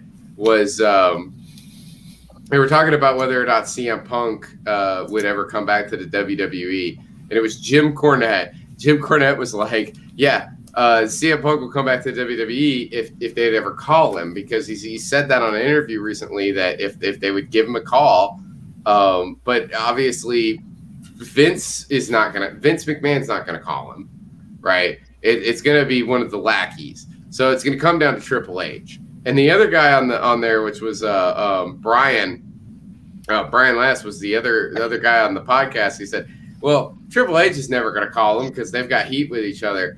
So I guess it'll just have to be whatever executive from Amazon starts running the company after they buy it." Because Amazon's buying everything right now. Ooh. Yeah, Amazon's buying everything until Disney makes a bid for Amazon. Yes, indeed. Ooh, very nice. One of the first albums I ever owned. I forgot. Which one is that again? I didn't get a good pitch. 2001. It's 2001 soundtrack. Ah. Now, guys. I don't have a confirmed date yet. I do not have a confirmed date yet. But my dad has promised me, now that he's married to Patty, my stepmom, officially my stepmom. I used to just call her my stepmom. Now she's officially my stepmom. And the wedding was beautiful, by the way. I wish you guys could have been there. It was great. I was hammered. This is the only way I could deal with my family. But now that the wedding is over, and obviously not this weekend because of going out of town, next weekend I should be free. And he should be free and back from his honeymoon. He's already back from his honeymoon, I'm pretty sure. I'm pretty sure he comes back like today or tomorrow or something. But we're rescuing the record collection. It's happening. That is what I hoped you were going to say. Oh, I cannot wait. Oh, I've been telling people about the record collection too. I was telling this one dude at work about the record collection. And he was like, I was telling him, I was like, yeah, my mom and my dad, when they were living together, they had a whole bunch of records, and they're all coming to me. Like they gave me the record collection, so I'm getting all of this stuff, and my grandmother's record collection. So I'm gonna have all these records from forever, like throughout the 70s, 80s. Like I got 2 Live Crew on vinyl. Like it's gonna be awesome. That's amazing. And the dude brings up, he goes, he goes, man, you got to have some Michael Jackson in there. I was like, brother, let me tell you something. I don't just have Bad. I don't just have Thriller. I have a Michael Jackson's greatest hits album from like off the wall era Michael Jackson, like when he was still black. And the dude looked at me and he's like, that exists? Was it like when he was a kid? And I'm like, it was when he was a teenager. Yes. It's his greatest hits album. He'd already had enough hits to have a greatest hits album before Thriller. Oh, baby, give me one more chance. Oh man, I believe Off the Wall is in that collection as well. And John, you the obviously big have one. never seen the Jackson Wait. 5 cartoon. Yeah. I have. The one And their variety show they had on. With I'll tell you- Uh-huh. I'll little tell you, Latoya and little Janet there's- Jackson. 2 albums in that. There's 2 albums in that collection that that more than anything else, getting that collection, these 2 albums mean more to me than anything else. And I would let the entire collection rot. I would let the entire collection rot just if I could save these 2 albums. All that matters, because these were the 2 albums that I listened to more than any other when I was listening to the vinyl at my dad's house way back in the day when we had we had a Technics 1200, because of course my dad did not skimp when it came to good audio equipment. Technics 1200 hooked up into the Sony 5.1 digital surround sound system, right? I listened to 2 records. Weird Al's in 3D, because Nature Trail to Hell rocks. I've got that on vinyl. But the second one, the Christine soundtrack. Ooh, that was good. We owned a lot of movie soundtracks. I used to collect movie soundtracks. Because I know for a fact in that collection, for sure, Christine, Beetlejuice. I know Christine. I know Beetlejuice. I think Batman. I think everybody had Batman. Batman. I don't remember.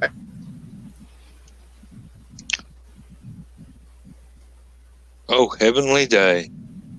They were so young. Weren't they though? Mm-hmm. Oh, Blake. Gunk? Yes. If you ever get a chance, try and get your hold of a copy of King Crimson Red. I do have this sealed. And that King Cole, yes. Ooh. Yeah, this Cool. sealed, like sealed, like still plasticky. Ooh. Well, I mean, it's a difference between being able to listen to something and having a collector's item. Yeah. What happened to Skunk? That's what I was wondering. Oh, wait, What- put that back up. Oh, Never what mind. happened to Joe? Yeah, really. What did you do to your face? Okay. Skunk completely disappeared. He I said he was got doing something and just sealed gone. Best of Vicky Carr. Good Ooh, stuff. okay. Yep. A little more disco in this one, but Yeah. still good. Well, it was that era. Yeah. Well, she has like 1 or 2 ballads in there, The but one, this is the my one I Kudabra, wish I the still re-release. had. Oh, that's a Oh. good one. Yeah, that's a That's re. Yeah, it's a limited re-release. Ooh. I don't know if I'm opening that one or not. I paid decent money I for wish I it. still had Music Machine from K-Tel. Ooh. Mm. I had that on LP, and it was the one with the huge speaker system in the Mhm. Daisy Field with Robbie the Robot doing the DJ bit. Oh, that's cool. Yeah. Oh, wow. I also got new stuff too. Ooh, don't fly away. Oop, oop. Oh, speaking of Robbie the Robot, robot from Lost in Space was loosely based off Robbie the Robot. Yeah, very loosely. Yeah. And Lost in Space, the new season of Netflix's Lost in Space, the final season comes out in a couple of months. Really? I'm Thank so God. I'm stoked. I've been waiting for a year for that. Yeah. I've been watching it all along, and I'm going, you did actually catch Billy Mooney doing Dr. Smith when the female impersonator of Dr. Smith stole his badge and whatnot, but that was actually Billy. So, Oh, Angela Cartwright's in there somewhere. oh really? Really? I buy new music too. Like Yeah, this is what they call those types of music that guilty pleasure, like the old Billie Eilish. Oh, and is phenomenal. that how you say her name? Yeah, phenomenal voice. I never knew how to like pronounce rarely it. any auto tune. And then Corey motherfucking Taylor. I gotta crack those open this weekend. Oh, look up Mother's Finest. Mother's Finest. All right. Oh, now there is music. That is That- Mother's Finest is the best Southern rock probably ever put out. I'm not even sure they're Southern, but they're They're from really Atlanta. good. They're from Oh, Atlanta? They're in Okay, Atlanta. I never knew that. Yeah. They Oh, used to wait, come to Athens and play at the nightclubs. Yeah, didn't they like tour with Frampton or something like that at one point? Yeah. I haven't finished. Yep. They are were well worth checking out, even if you've got to go to YouTube and endure commercials. They were requested by Skinner to open for them. Yeah. Look up Mickey's Monkey. Oh, there is no other is much better. Wait a minute, Mickey's Monkey. That was Joe Walsh, wasn't it? No. And then Baby Love. Uh-huh. Oh, my baby love. There is no other. Are you sure? Mickey's Monkey. Are you sure that wasn't the James Gang with Joe No, Walsh? that's the Mother's Finest. The big MF in the Superman shield. Yep. Joe Walsh did a lot of things, but he never covered Mother's Finest. Alexa, play Mother's Finest, Baby Love. Here's Baby Love live by Mother's Finest on All Amazon Music. It's time to get kicked off the show, ladies and gentlemen. But that's all, folks. That's okay. We've only got 11 minutes anyway.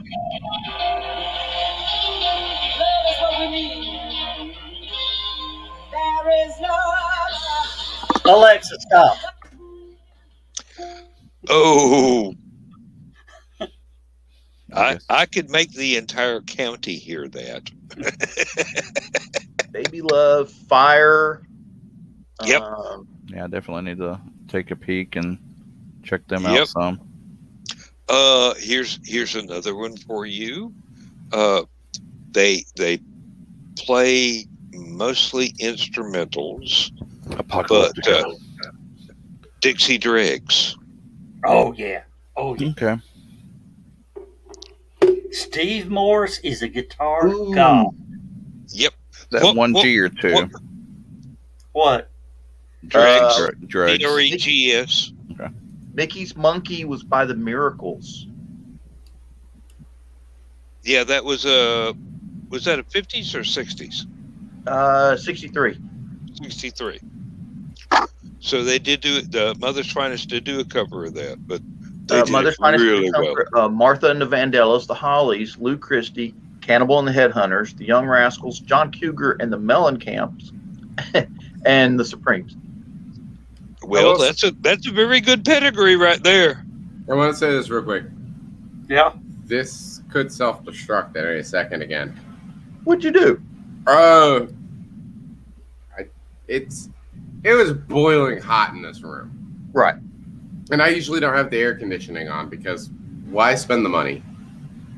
So it was getting really hot in this room, and my computer overheated. Ooh, that's yeah. That's Paper the bridge, only Jill. reason to spend the money for air conditioning. So I got the AC on and I got the fan on. I got the fan pointed towards the computer to try to get some of this heat out of here. Yeah, gotta do But it. if it dies again, that's it. Yep. Going to bed after that. All right. Hopefully it doesn't. And Dan, beep, beep, beep, beep, beep, beep, yeah. I'm gonna leave it to you to explain that one. People having a I don't stroke. think I have the arts. It is from Mother's Finest, Another Mother Further, Oh, yes. Piece of the Rock. I got a feeling I ain't going to bed tonight. I'll tell Not you. without playing an album or two. I'll tell you what. The one record, one of the records that I know is in that collection, and I'm not a fan of the guy. I'm not a fan of the guy in a general sense. In a like I'm not a fan of his how he feels about things. I'm not a fan of the way that he acts. I'm not a fan of his opinions. But I am a fan of his music. And I gotta say that, like, there is so. I'm not gonna separate art from artists to the point of like saying that like I'm going to support this guy because of his music. I'm not gonna support his opinions and his the horrible things that he says and does, but I'll still listen to his music on occasion. So I've got a copy of Ted Nugent's "Scream Dream" on vinyl. How did I know that who you were going to talk about? Because you know what happened as soon with as Ted I was Nugent, saying right? is a yeah, he got COVID. Yeah, he got COVID. And now he's like, I'm sorry, guys. Yeah. I didn't know what the hell I was talking about. Well, No, we knew that no, in the John. 70s. John, that is not what he said. That is not what he said at all. Actually, what he said is he was saying there, he's like, yeah, I was wrong. I still got COVID, but you know what? They're still trying to take our freedoms away. Blah blah blah. Yeah, he's a douche. He's a douchebag. But you cannot go wrong with that. All right, it's a Wingo Tango. Hey, his political views may vary from others, but his rock and roll talent is immortal. Yeah, that's a lot of really turd people. It is difficult sometimes to separate art from artist when their art and the artists themselves coincide in certain ways. Yeah, that's true. I'll give you an example of what I mean. J.K. Rowling, right? Marilyn Manson. If you look at her, once you learn her political beliefs, and you go back and look at the Harry Potter series, like it gets tainted a little bit. It's hard to, but Ted Nugent never really. There were a couple of times in his later years that he brought more of his political, especially in the 90s. He brought more of his political, but it was rare. He had like one song I can think of in particular, and I gotta be fair. It doesn't matter if you're a Republican or a Democrat or if you're Green Party or Libertarian or whatever. "Kiss My Ass" is a really funny song. I know it's specifically making fun of Bill and Hillary Clinton, but that song is funny as hell. Hey, you got to hand it to a guy who does the Tarzan swing in a what was it? A cheetah print Speedo while shredding on the guitar. He one of my favorite things ever though was when one of his music videos was on Beavis and Butthead, right? And but it was for the song "Heads Will Roll," and Butthead is like, this guy he goes out in the woods and he like kills animals, and Beavis is like, really? And he doesn't get in trouble? It's like, no, because he's one of those Republicans. It's like, oh, cool. I can't wait to be a Republican. Well, Beavis, I think if you become a Republican, it's like you can't score anymore. Oh, man. What's the point? I remember that. He's trying to be all scary. It was a great episode. Hey, Jeff. Yeah. Bring it up. I'll run it. What? The thing. Oh, this? Oh, you forgot to turn the sound on, you goober. Did I? Yes. Well, I can fix that. Hey, the song says one more time. All right. You have to get rid of it first. and Yeah, then I'm doing that right now. re-add Okay, it. there's that one. Then I gotta Yeah. go down here. Well, then You you got to know play. why We got to play the other I thing believe too. that's not We automatic. got 3 minutes before we go to the next show. Everybody ready? All right, we're ready. Here we go. Ping! It doesn't sound as good. I can't believe Actually, nobody ever tried to okay. Hold Hey, on. everybody, Oh, I got it. Give me a second. Wait, I was learning how to order an M1 Grand. Go back. Hold on. You go to Cheaper Than Dirt and plunk down $150. Oh no, you don't. Not anymore. Those I things are got. running Hold at up. least Hold up. 1,000. I've got the best one. Okay, we'll But do this. you can get them from the Department of Civilian Marksmanship, and now it's called the Civilian Marksmanship Program. Order them from Anniston Army Depot. Well, we don't even have time to play that. Funky music, Thingy. white boy. John, send me that link. I would like to have one as a But collector. I think you have to have an NRA membership, but I'm not sure.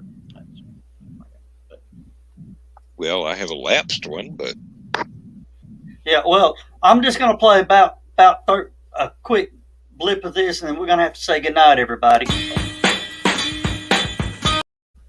Yeah, we don't even have enough time to do the full thing. Okay. So let's say goodnight, everybody, for this segment of the show. We're going to start shutting down some of the Facebook pages.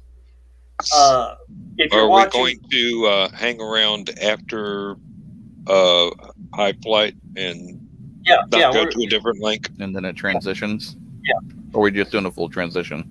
we're going to stay on this link and not really deal with it. Okay. So everybody can just keep so people don't have to jump in.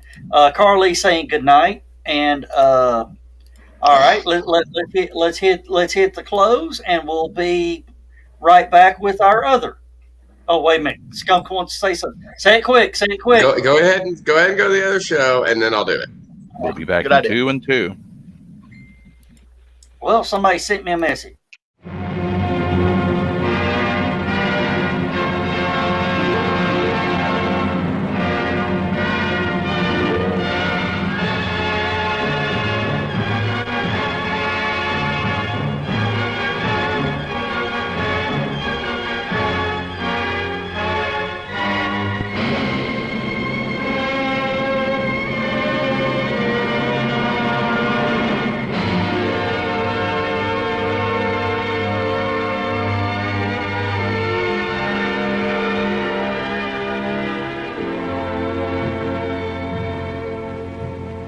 I have slit the surly bonds of earth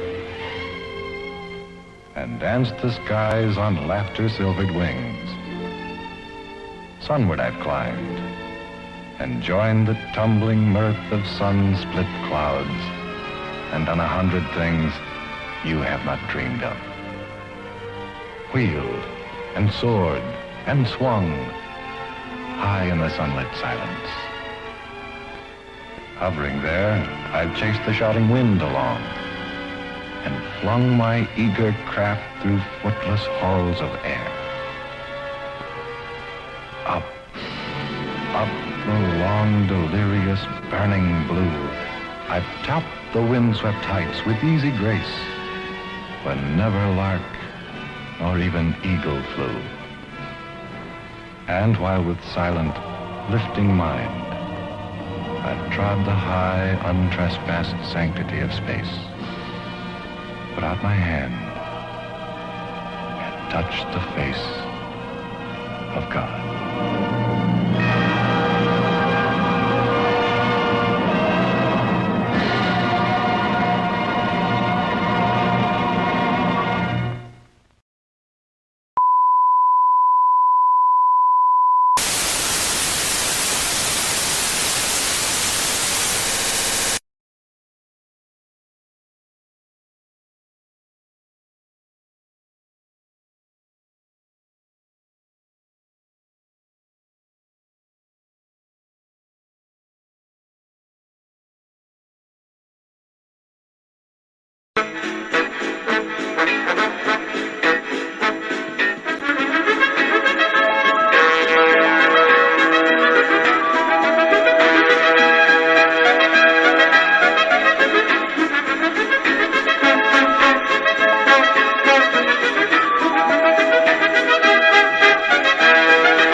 Okay.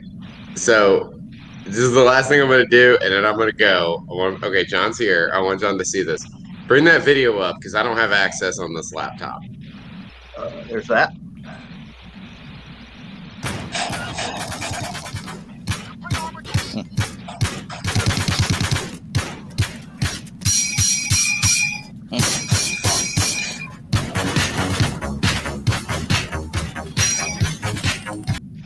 All right, I had to cut it down. Why'd you cut it? Bang, bang, bang, ping. Yeah, well, we're pushing. we're skirting the violence limit. The violence limit and the copyright. Yeah, did you recognize the song? How does it feel to treat me like Blake you knows do? it. I just love that when they get to the drum, when they get to the breakdown in Blue Monday, and it's ching ching ching ching. Unfortunately, mine's very tainted because I knew the original, but the one that gets stuck in my head is the orgy version. The orgy version, yeah. But no, that video is PSA Gallant by Mario in a Top Hat on YouTube, which is it's just the PSA videos that Mario in a Top Hat puts out they're just making memes out of things from Payday 2. He's got another really funny one that you guys should look up in your spare time. Look up PSA forklift, especially if you're a big fan of the song Lowrider.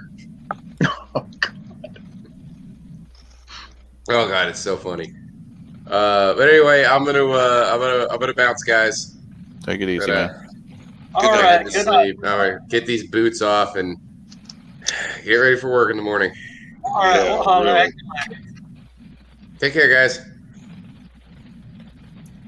Dan, I don't know if you could tell I was grooving a little bit. To which? When we started saying Mother's Finest, I just went into looking at everything. Uh-huh. And Can't Sing, like we can't say the first part of that song. Uh-huh. Oh, that sucker's got some. Yeah.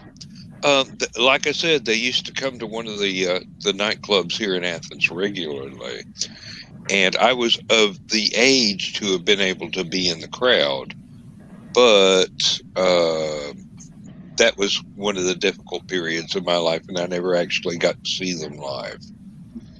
I have seen them live. I can't remember. I just drew a blank on her name. The lead singer, Joyce Kennedy. Joyce, yes. I think she passed away here just a couple of years ago. But I actually got to see them live and actually got to meet them, and I almost fanboyed when I saw them. Got to talk to them. I said, I looked at him and said, I just want you to know I've been listening to you guys since I was. Joyce is still alive. We lost one of them. Let me see, who was it? She's 72 or 73 years old. They're not sure what her actual birth date was. She lives in Mississippi. Okay. About 12 years younger than my mother. I'm going to butcher your name, and I apologize. I'm sorry. Uzar. Yo was good. Okay, I don't understand what you're referring to. I hope that's a compliment, and thank you. We're just a bunch of old rednecks here that don't know much of nothing. I'm not a redneck. We'll train you. Trust me. Let me get into it. I'm not a redneck, y'all. There, I did it. Yeah, y'all. You like cornbread? From time, only sweet cornbread. Oh God, that's the bad kind. No. Like I said, we'll train you. Boot Do I have to eat? Do I Do I have to eat it with like goat's milk or something, or sheep's milk? Buttermilk, maybe. Well, definitely with pinto beans and chow chow and a whole. I do like chow And chow. diced raw onion. Ugh, Yeah, raw onion. Yeah. I must be a moon man. It depends on the onion now. There are some raw onions you can just sit and just. Vidalias. Oh, yes, Vidalias. I've given myself such bad heartburn eating Vidalias, it ain't even funny. It's only a Vidalia onion if it comes from Vidalia, Georgia. Otherwise, it's just sparkling heartburn. Yeah. Oh, Lord. Lindsay and I, you saw the post I made about buttermilk and cornbread being the southern version of scones and clotted cream. My British wife looked at me and go, "They're nothing I like at all. No, that's not right." I'm going, "Honey, you've lived here for 15 years. You've been in the U.S. for almost 30 years. This is one of those things where you're just going to have to accept that I know what I'm talking about, even if you don't know what I'm talking about." Oh, Lord. And now I want pinto beans and chow chow, but I've got a baked potato and bacon and sour cream and cheddar cheese for lunch tomorrow. It was either that or a frozen meal. I'll tell you, supper tonight was two burgers, a bowl of chili, and 2 eggs scrambled with cheese from Waffle House. Nice. I could combine all that, yeah. Well, but they did not give me my hash browns. They didn't? Oh, I was pissed. Imagine so. Did you pay for them? Nope. I Okay. made them take it off.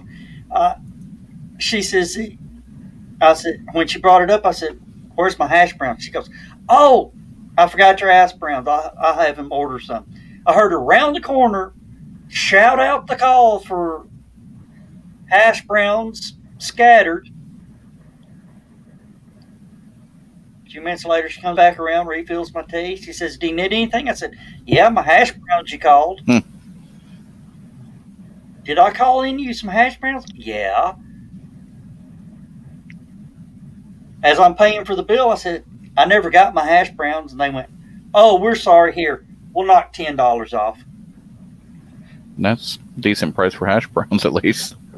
And then charged me $55.15. I said, "That's wrong." And they went, "What do you mean it's wrong?" "Well, you told me it's $25.15. Oh my God! Oh.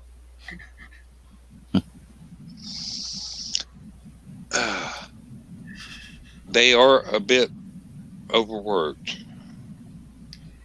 But the thing that's getting me is this poor girl. Granted, she's got 2 kids. She says, "I am so tired. I got here. All right, we're eating at 7 o'clock." She says, "I got here at 4 and they've just worked me to death."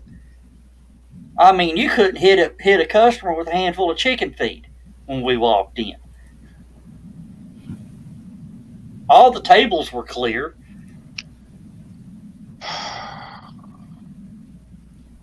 It's not like back in the day where you had to stand there and wait for a seat to empty. Yeah. Of course, we also stopped yesterday at a place to get something to eat. And I said, "Why are you having to close early? We can't get anybody to come into work." Because unemployment pays more? Unemployment pays more. Yeah, that's why we're not hiring right now. Because people demand real money. Yeah, really. People demand what they're actually worth. Yeah, oh, my God. Well, the thing is, in September, that shit goes away. Yeah. And Blake hit the wrong button.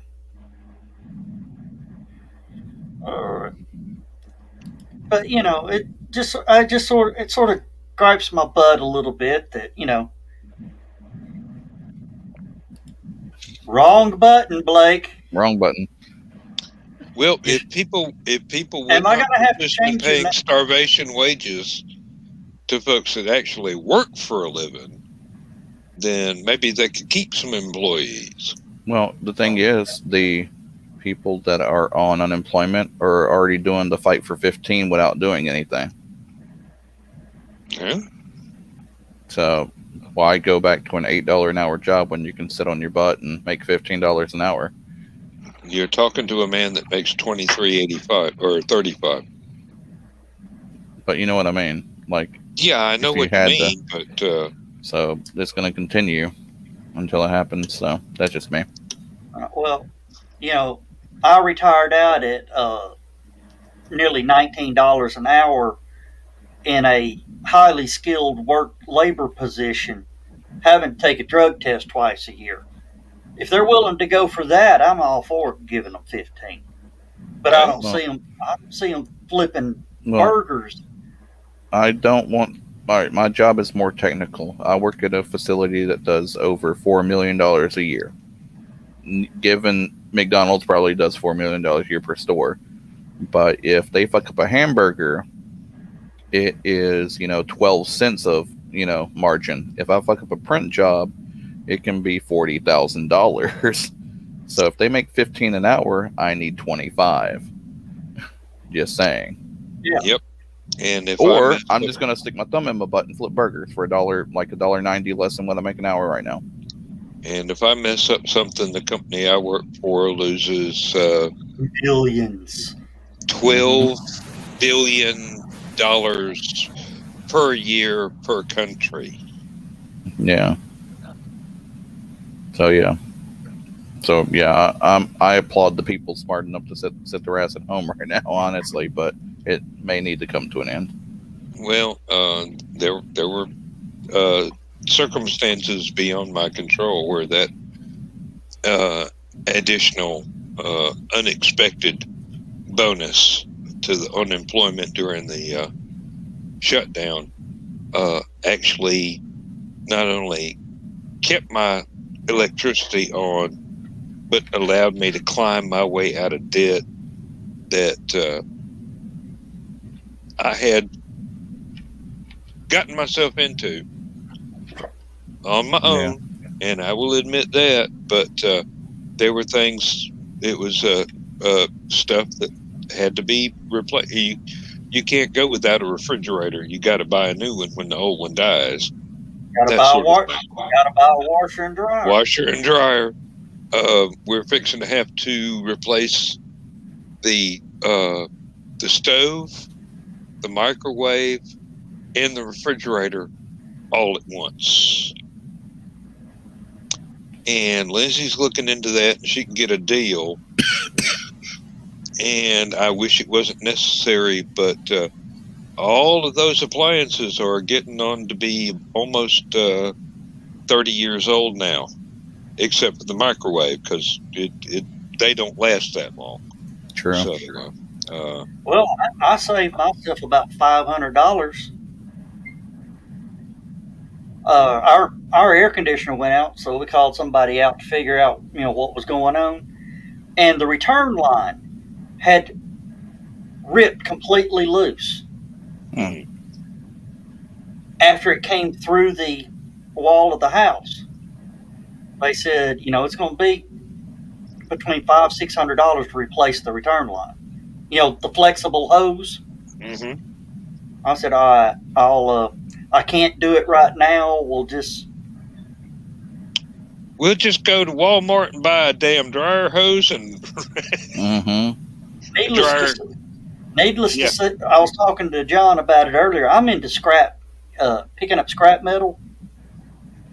I had a sheet of aluminum that was like 3 feet wide by 4 feet long.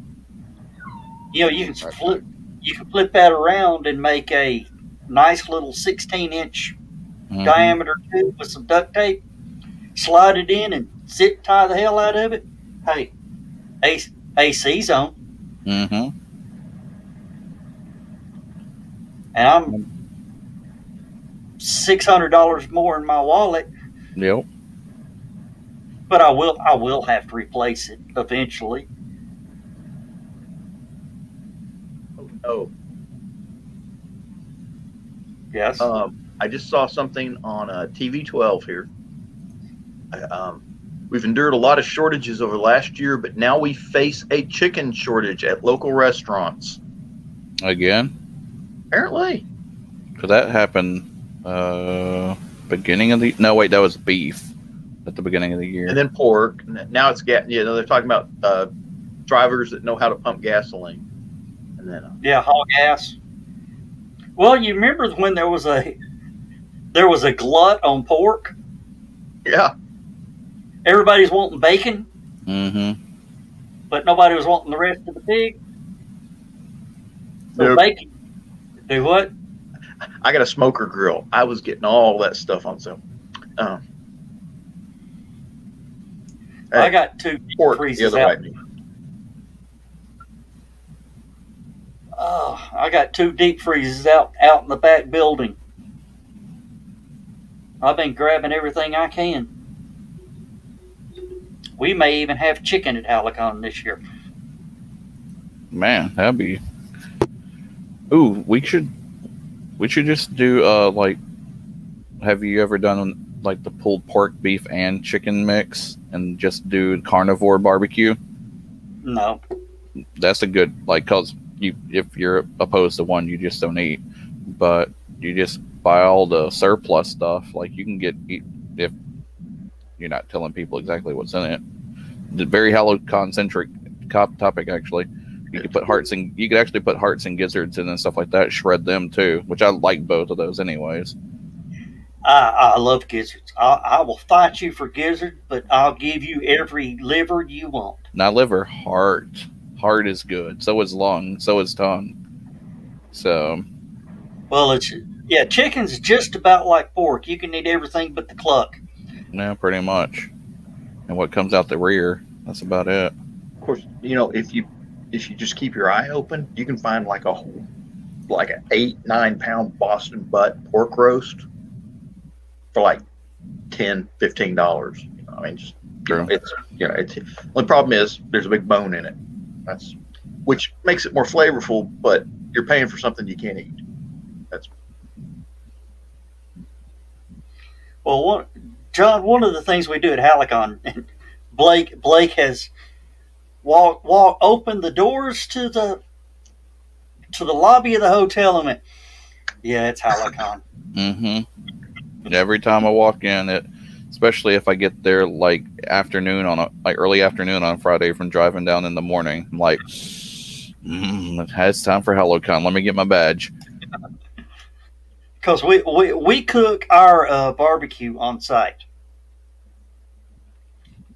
in an electric slow cooker inside the building.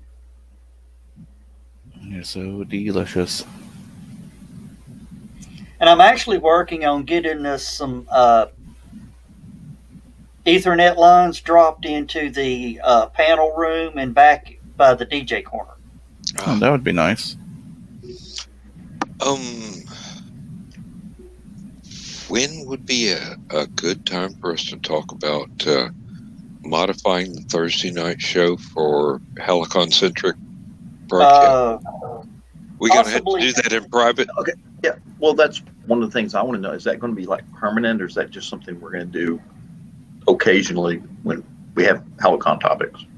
Well, we're going to start rolling it into where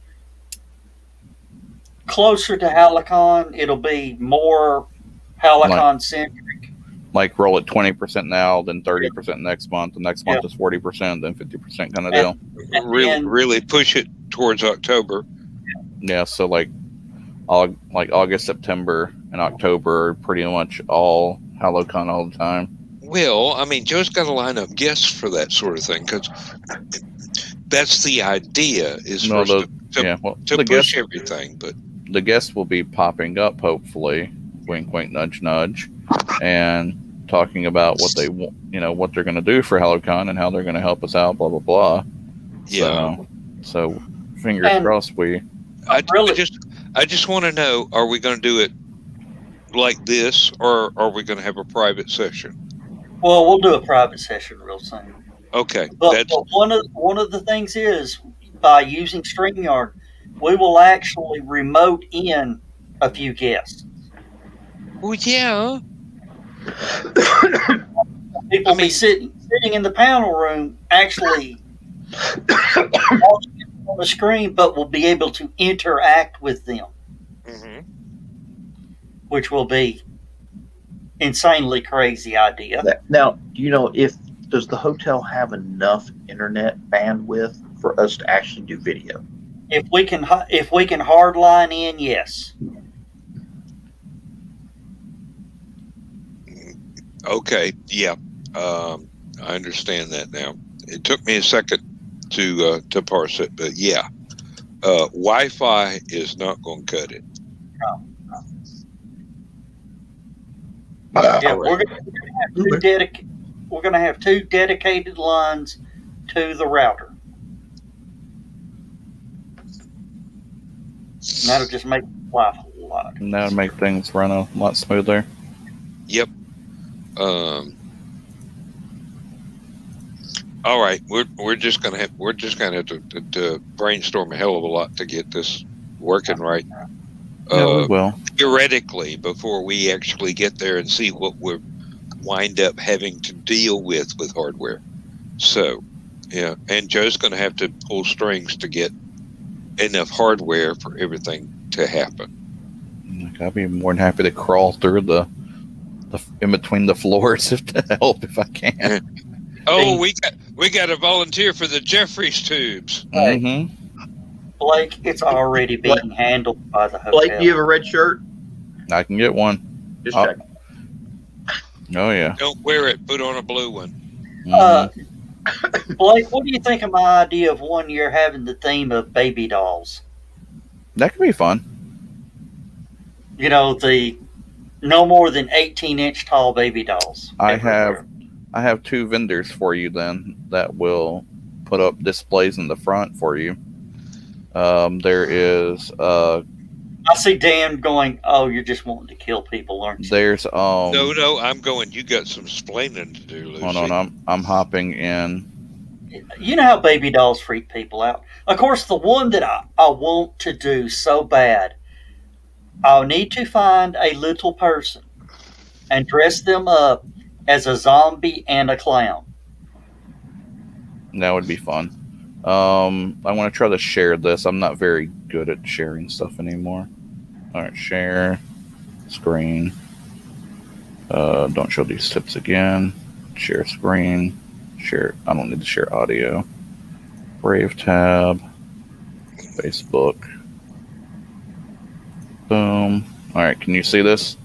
It takes fewer steps to launch a nuclear missile. This is Aller's Oddities. He's out of the north area, but he'd be more than happy to drive down. But he sells his children, and he has other fun stuff. This is one of his little shops. He sells weapons too, which is fun.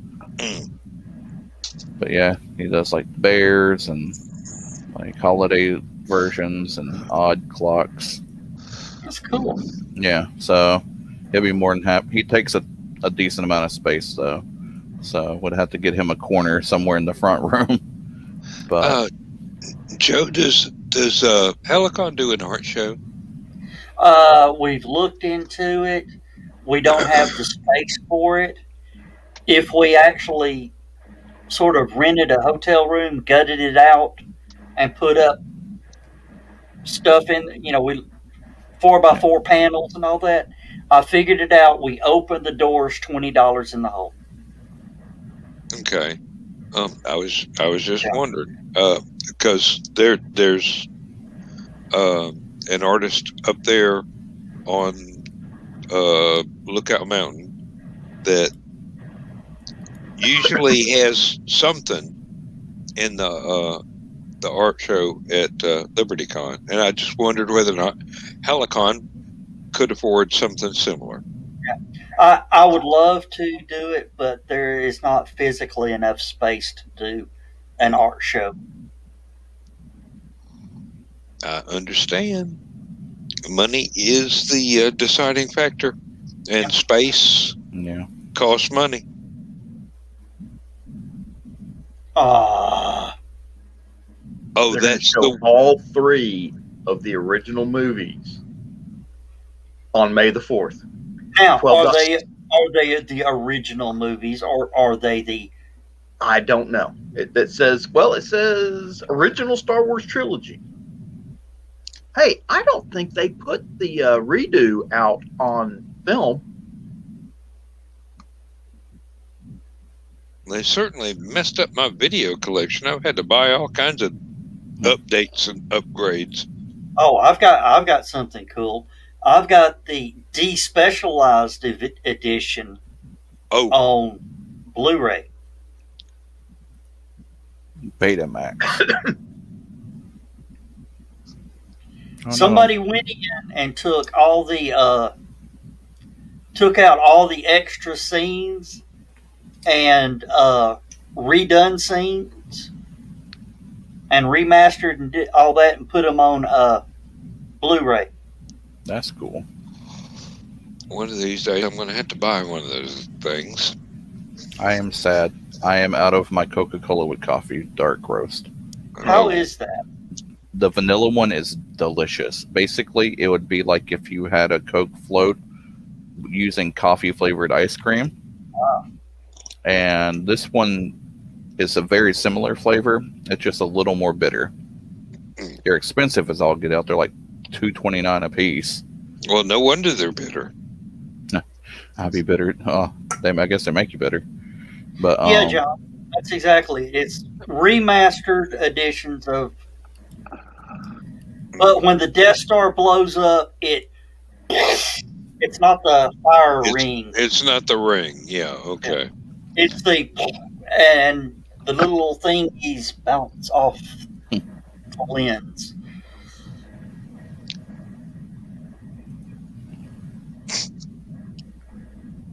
Actually, if they wanted to do it right, they wanted to show the first trilogy the way it was originally intended. They just show the original edit of what is now Chapter 4 without anything else. Once after the other, and nothing else ever existed. The only thing they added to that Rogue whole One does mess pretty well.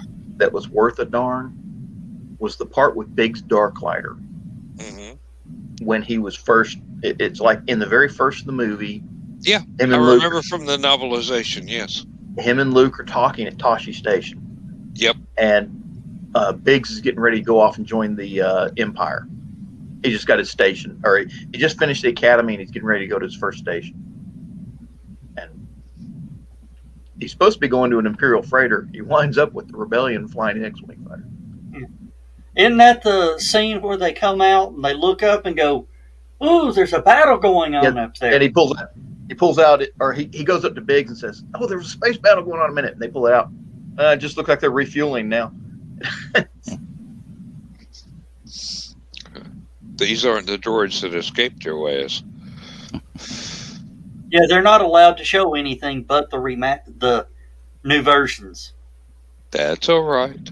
That's what we want them to think. I'm going to stick my laser disc in there and show them. Because that's about as close to the original as you can get. I don't know if if my oldest VHS is still the as if no other Star Wars movie was ever going to be made. I don't think I've got anything that old.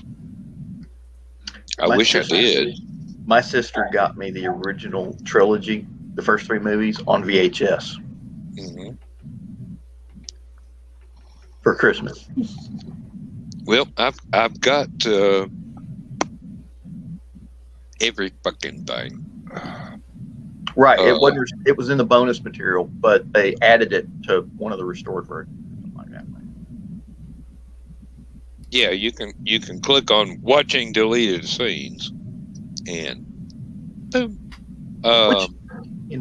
Which sucks because Well, I remember going to the UGA campus bookstore and buying the novelization which Alan Dean Foster wrote, but it had George Lucas's name on the cover, and being made aware of all the deleted stuff that never showed up in the theater 2 years later. But still, those were good times. Those are really good times.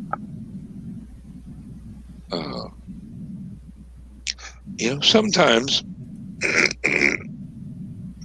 I wish that Sky Captain of the World of Tomorrow had actually been successful.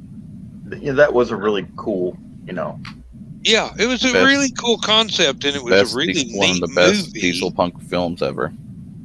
And then it just kind of fell flat. People didn't like it. No, because people, when it came out, unfortunately, diesel punk, the grittier little brother of steampunk, didn't have as much traction, and it also incorporated pulp activity, which people think were hokey, and like Tarzan and what else? Savage. Doc Savage.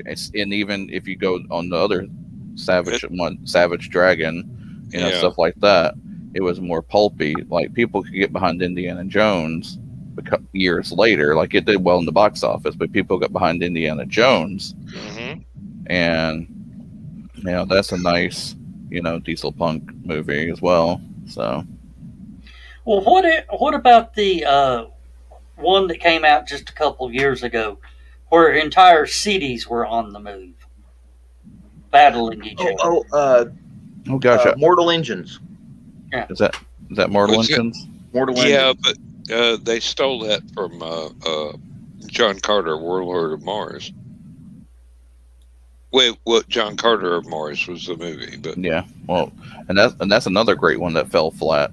Like, if they literally would have called it John Carter of Mars, it would have. Yeah, they did.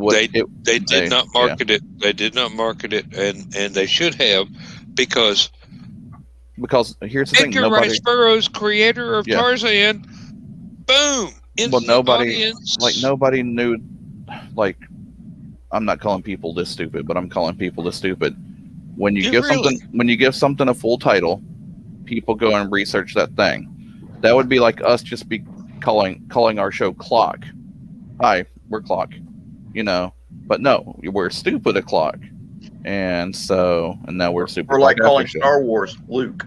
Yeah, it'd be like, or lightsaber. It's like, okay, lightsabers belonged in this thing, but if you don't, if you don't do the homework, you don't build a fan base. That's why cult classics become cult classics, because you may have only had 180,000 seats that sold for something, but now 180 million people enjoy a movie. Like, I don't know, Star Wars, perhaps.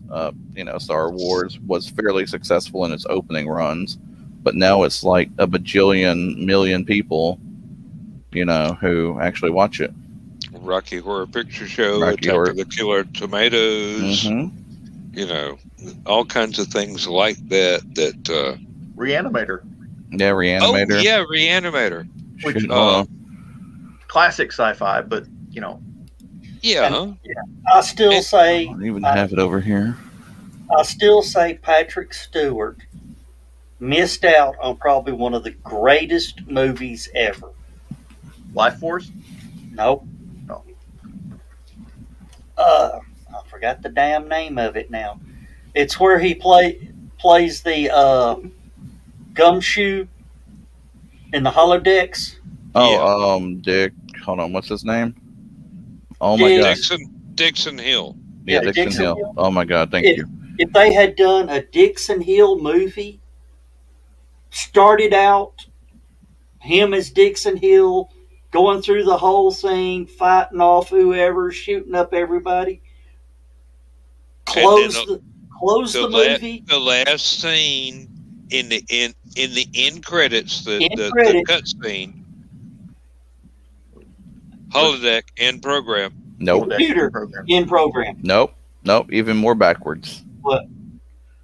It's like he walks out onto the Enterprise and it's still Dixon Hill. Like it just nothing changed. The holodecks were just around in the 40s or whatever. No, well, here's another one for you. You remember the episode of Star Trek where Moriarty supposedly got off the holodeck with his girlfriend Yep. and went off to explore the universe, and it turns out they put him in the little box so that he Yeah. thought he was exploring the universe. Something like that, where wow. All right. Hey, there's all kinds I'm of gonna scripts you can show a write. sneak peek for HaloCon since we're doing HaloCon centric conversation. Are we? All right. Okay. Last year or the last possible year, I did a giant grab that sold pretty well. Again, I don't have all the games and stuff that I'm gonna do, but I'm gonna see if I can get this sticker off. I can't show how much I actually spend for these things, but it's okay. But if you had scary dolls, I do have Robert the Doll collection. If you want me to keep that for you, if you want to do scary dolls one day. Yes. But all right, I got some old school vampire stuff. Oh yeah. I Count got. Yorga. I don't know where number 2 went. My girlfriend donated these. We got Phantasm and Phantasm 3. Oh yeah. Skunk would be having to go change his underwear. OG version of Poltergeist, like this version, like the cardboard one. I don't know if this is scary, but I found this entire TV series for like a couple of bucks. Something called The Bye Bye Man on Blu-ray. Point Pleasant was isn't that connected to the Mothman stuff? I think so, yeah. The bridge was at Point Pleasant, yes. Okay. Okay. Gangsters, Guns, and Zombies. Creature feature with Robo-Croc, Super Tanker, and the Dragon Volcano, and something like. And I occasionally watch creature features on YouTube. So I have to see where this. I gotta watch a new version because I'm not gonna open this. But it's called Mutant Chronicles. It has Thomas Jane and Ron Perlman and John Malkovich in it. Like, oh yeah, that was a good series actually. The yeah, book was better, but yeah. So I haven't seen this, so I'm gonna. Ron Perlman didn't need much makeup, prosthetics. No. So I'm totally gonna watch that anyways, but I'm not gonna crack it open. But that's just a piece of maybe one, if not two, surprise boxes for the auction. So it should be good. Oh, okay. Cool, Alex. Thanks for that information, cuz. Oh crap! I need to get that reminds me. Oh no. We can't travel right now, but we may be able to get a remote from Chucky from Child's Play if we do the dolls one. His health's not super amazing right now. Who? Brad Dorff? What is his name? My mind went totally blank. Brad Well, Dorff. if we had asked him, Not the voice, but the is it Brad? Brad Yeah, Dorff Brad did Dorff. the voice. It's not the voice. It's literally the guy. the puppeteer. No, he wasn't a puppet in most of the movies. Oh, Like- okay. I'm drawing blank. Sorry, drawing blank. It'll come back to me later. Well, we But- lost Felix Celia. Yeah. Yeah. Um. And Hold on, I gotta get unfortunately, the mic for a minute. Hold on. I should know this. should leave it that way. He can still hear you. I know. didn't cut my ears off. I cut my voice off.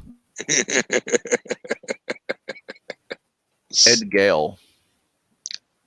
Yeah, he was in like Howard the Duck and Land of the Lost and It's stuff like what? that. In let's see, officially, Was he in Ferris Bueller's Day Off?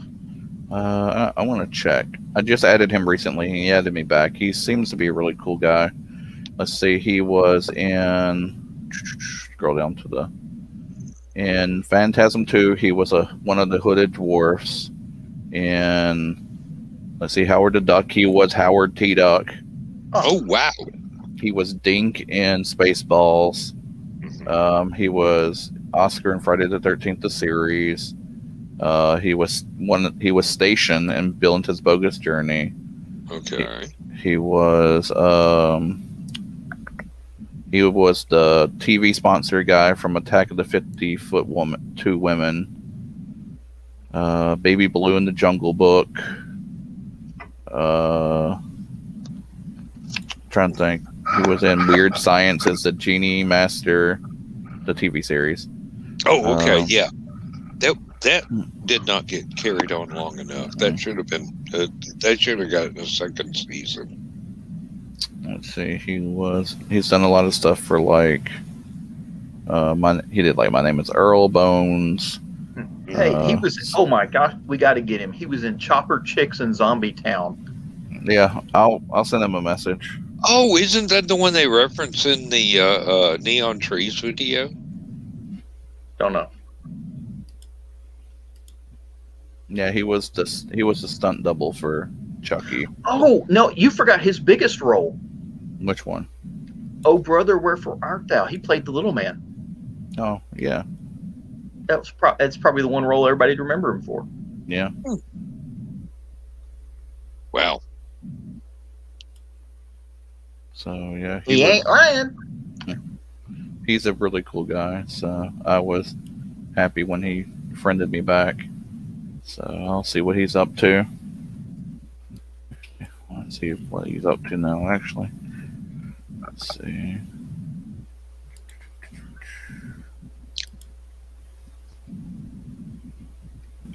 I haven't been on the show in a while. Did you guys talk about We missed you. Did you guys reference anything about Felix Celia passing away? Joe just did a few minutes ago. I think we said something early on. Okay. Yeah. Yeah, he was another little man that was totally awesome. Yep. And a character. It was in a lot of things that I didn't realize he was in because Makeup. the Prosthetics credits and makeup, were always yeah. cut off, especially on TV. Hell, Billy Barty was in a bunch of stuff. I never knew that it was actually him. Mm-hmm. Wasn't Billy Barty one of the last Munchkins? Now that I don't think he was that old. I don't think he was that old. Because I know I think we just lost one of the last Munchkins in the last year or so. We should be running out of them. Actually, that was way back, and they would all be. They were at least teenagers in '38. So yeah, they would all be rather senior citizens now. Wait a minute. I'm losing the Munchkins. Wizard of Oz. Oh, those Munchkins. Okay, sorry.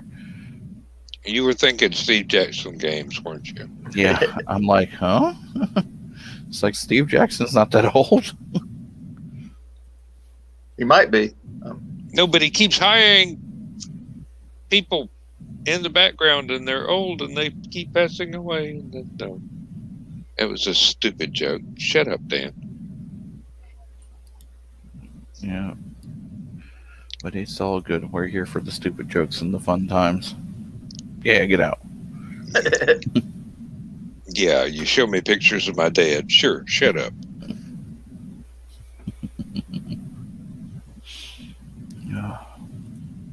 All right, it's my break time because I had 4 glasses of Waffle House sweet tea just before the show. Well, I think it's about time you got rid of them. Yeah. I'll be back in just a minute and we'll wrap this puppy up. Oh, God. Well, that puppy needs to be wrapped up because it wants out the door. Mm-hmm. I can see ears right now. Really. How much sweet tea does the dog have? Okay. It doesn't really matter. I mean, Joe's bladder is bigger than the entire dog, so. I wish I could say that nowadays. Stupid surgery. Well, these things happen. Yeah. I'm one of that 3% of people who has numbness in part of their bladder after sportsman hernia surgery. Go No. me. After the motorcycle accident, when they fitted me with a catheter, I have never been able to avoid having to run when it is time to go, because that valve has never healed. I understand. So, I mean, it's not a thing I want to And now talk we're in about the in polite company, but and now we're in the adult portion of our conversation. now we're in the senior citizen thing where we talk about where everything hurts and how many operations we had. I do have a funny senior citizen story. Someone like told me to download TikTok. I'm like, what the hell's a TikTok? And they're like, it's funny short videos. And I found this girl who got like, because her income was at a certain level, she was able to apply for these apartments.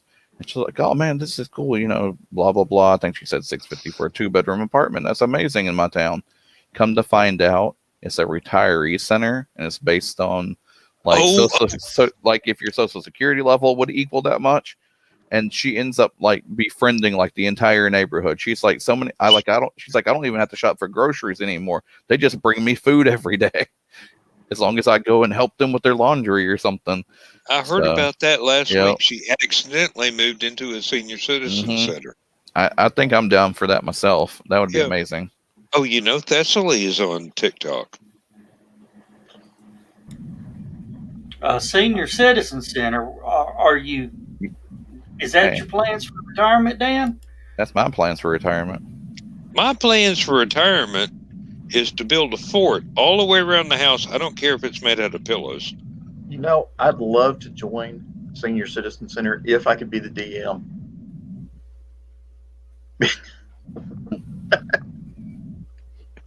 I don't think they offer that job position yet. Want to bet? Wait about 20 years and it'll be an opening. About 5 to 10. But you actually have to have first edition AD&D. And hey, I've got first edition AD&D. Damn it, they're with an H in there too. No, me too. Can't focus on shit. Oh yeah, if you want Hallowcon Perler stuff, let me know. I'm gonna start doing Perler beads. Thriller night. I am having, what do you call it when you rest your arm on something and all of a sudden when you pick it back up again it's all pins and needles? Went to sleep. Yeah, but it's like it doesn't take 5 minutes. It's not like you've been doing the same. No, it's like a nerve block thing. Yeah. Every time I rest my wrist, the heel of my hand, or my thumb on something, my entire left arm goes dead. It's either nerves or circulation. Well, yeah, I figured that, but I don't know the name of what the condition is for the pins and needles and everything. So sewing. Yeah. Flaming groovies. Yeah, needles and pins. It's crappy tunnel. Crappy tunnel? No. That would be it. Well, it might be because I've been using my left hand for my. It's carpe diem. I have often wondered why there is not a Grateful Dead album called Carpe Demon. You could have your own cover band. Well, I mean, maybe I just picked out a new song title, but I don't know that I could reproduce a Grateful Dead sound that goes with the concept that brought it to mind. But I could always use the Hollywood soundtrack voices on the computer. And oh wow, yeah, I just got 4 new sets of voices for the music program tonight. Before we wrap up, we got to plug something. I said something about it earlier and it slipped through and we forgot about it, but we got to plug this. Amazon.com, Abducted, Tom Darby Adventure by Dan L. Hollifield, narrated by Walt Allen. Uh, it's an audio book. There is a print book, which I highly recommend you buying, but the audio book is fantastic. Please, Amazon.com, search up Dan L. Hollifield. That's HOLLIFIELD. Check out Dan's book. I promise you, you will not be sorry, and you will probably be excited and waiting for the sequel that's coming out real soon. Yeah, you're back on my Christmas card list. So far.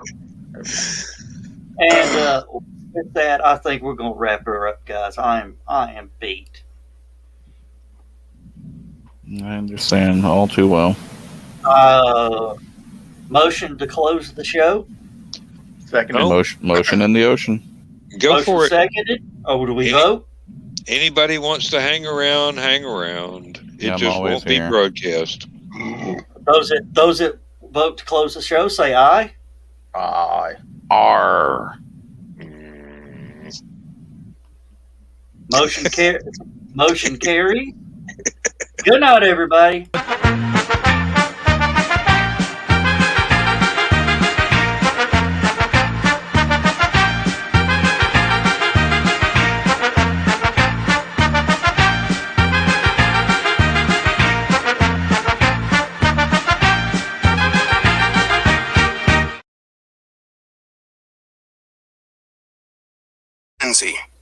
My mom and dad, all my family and friends.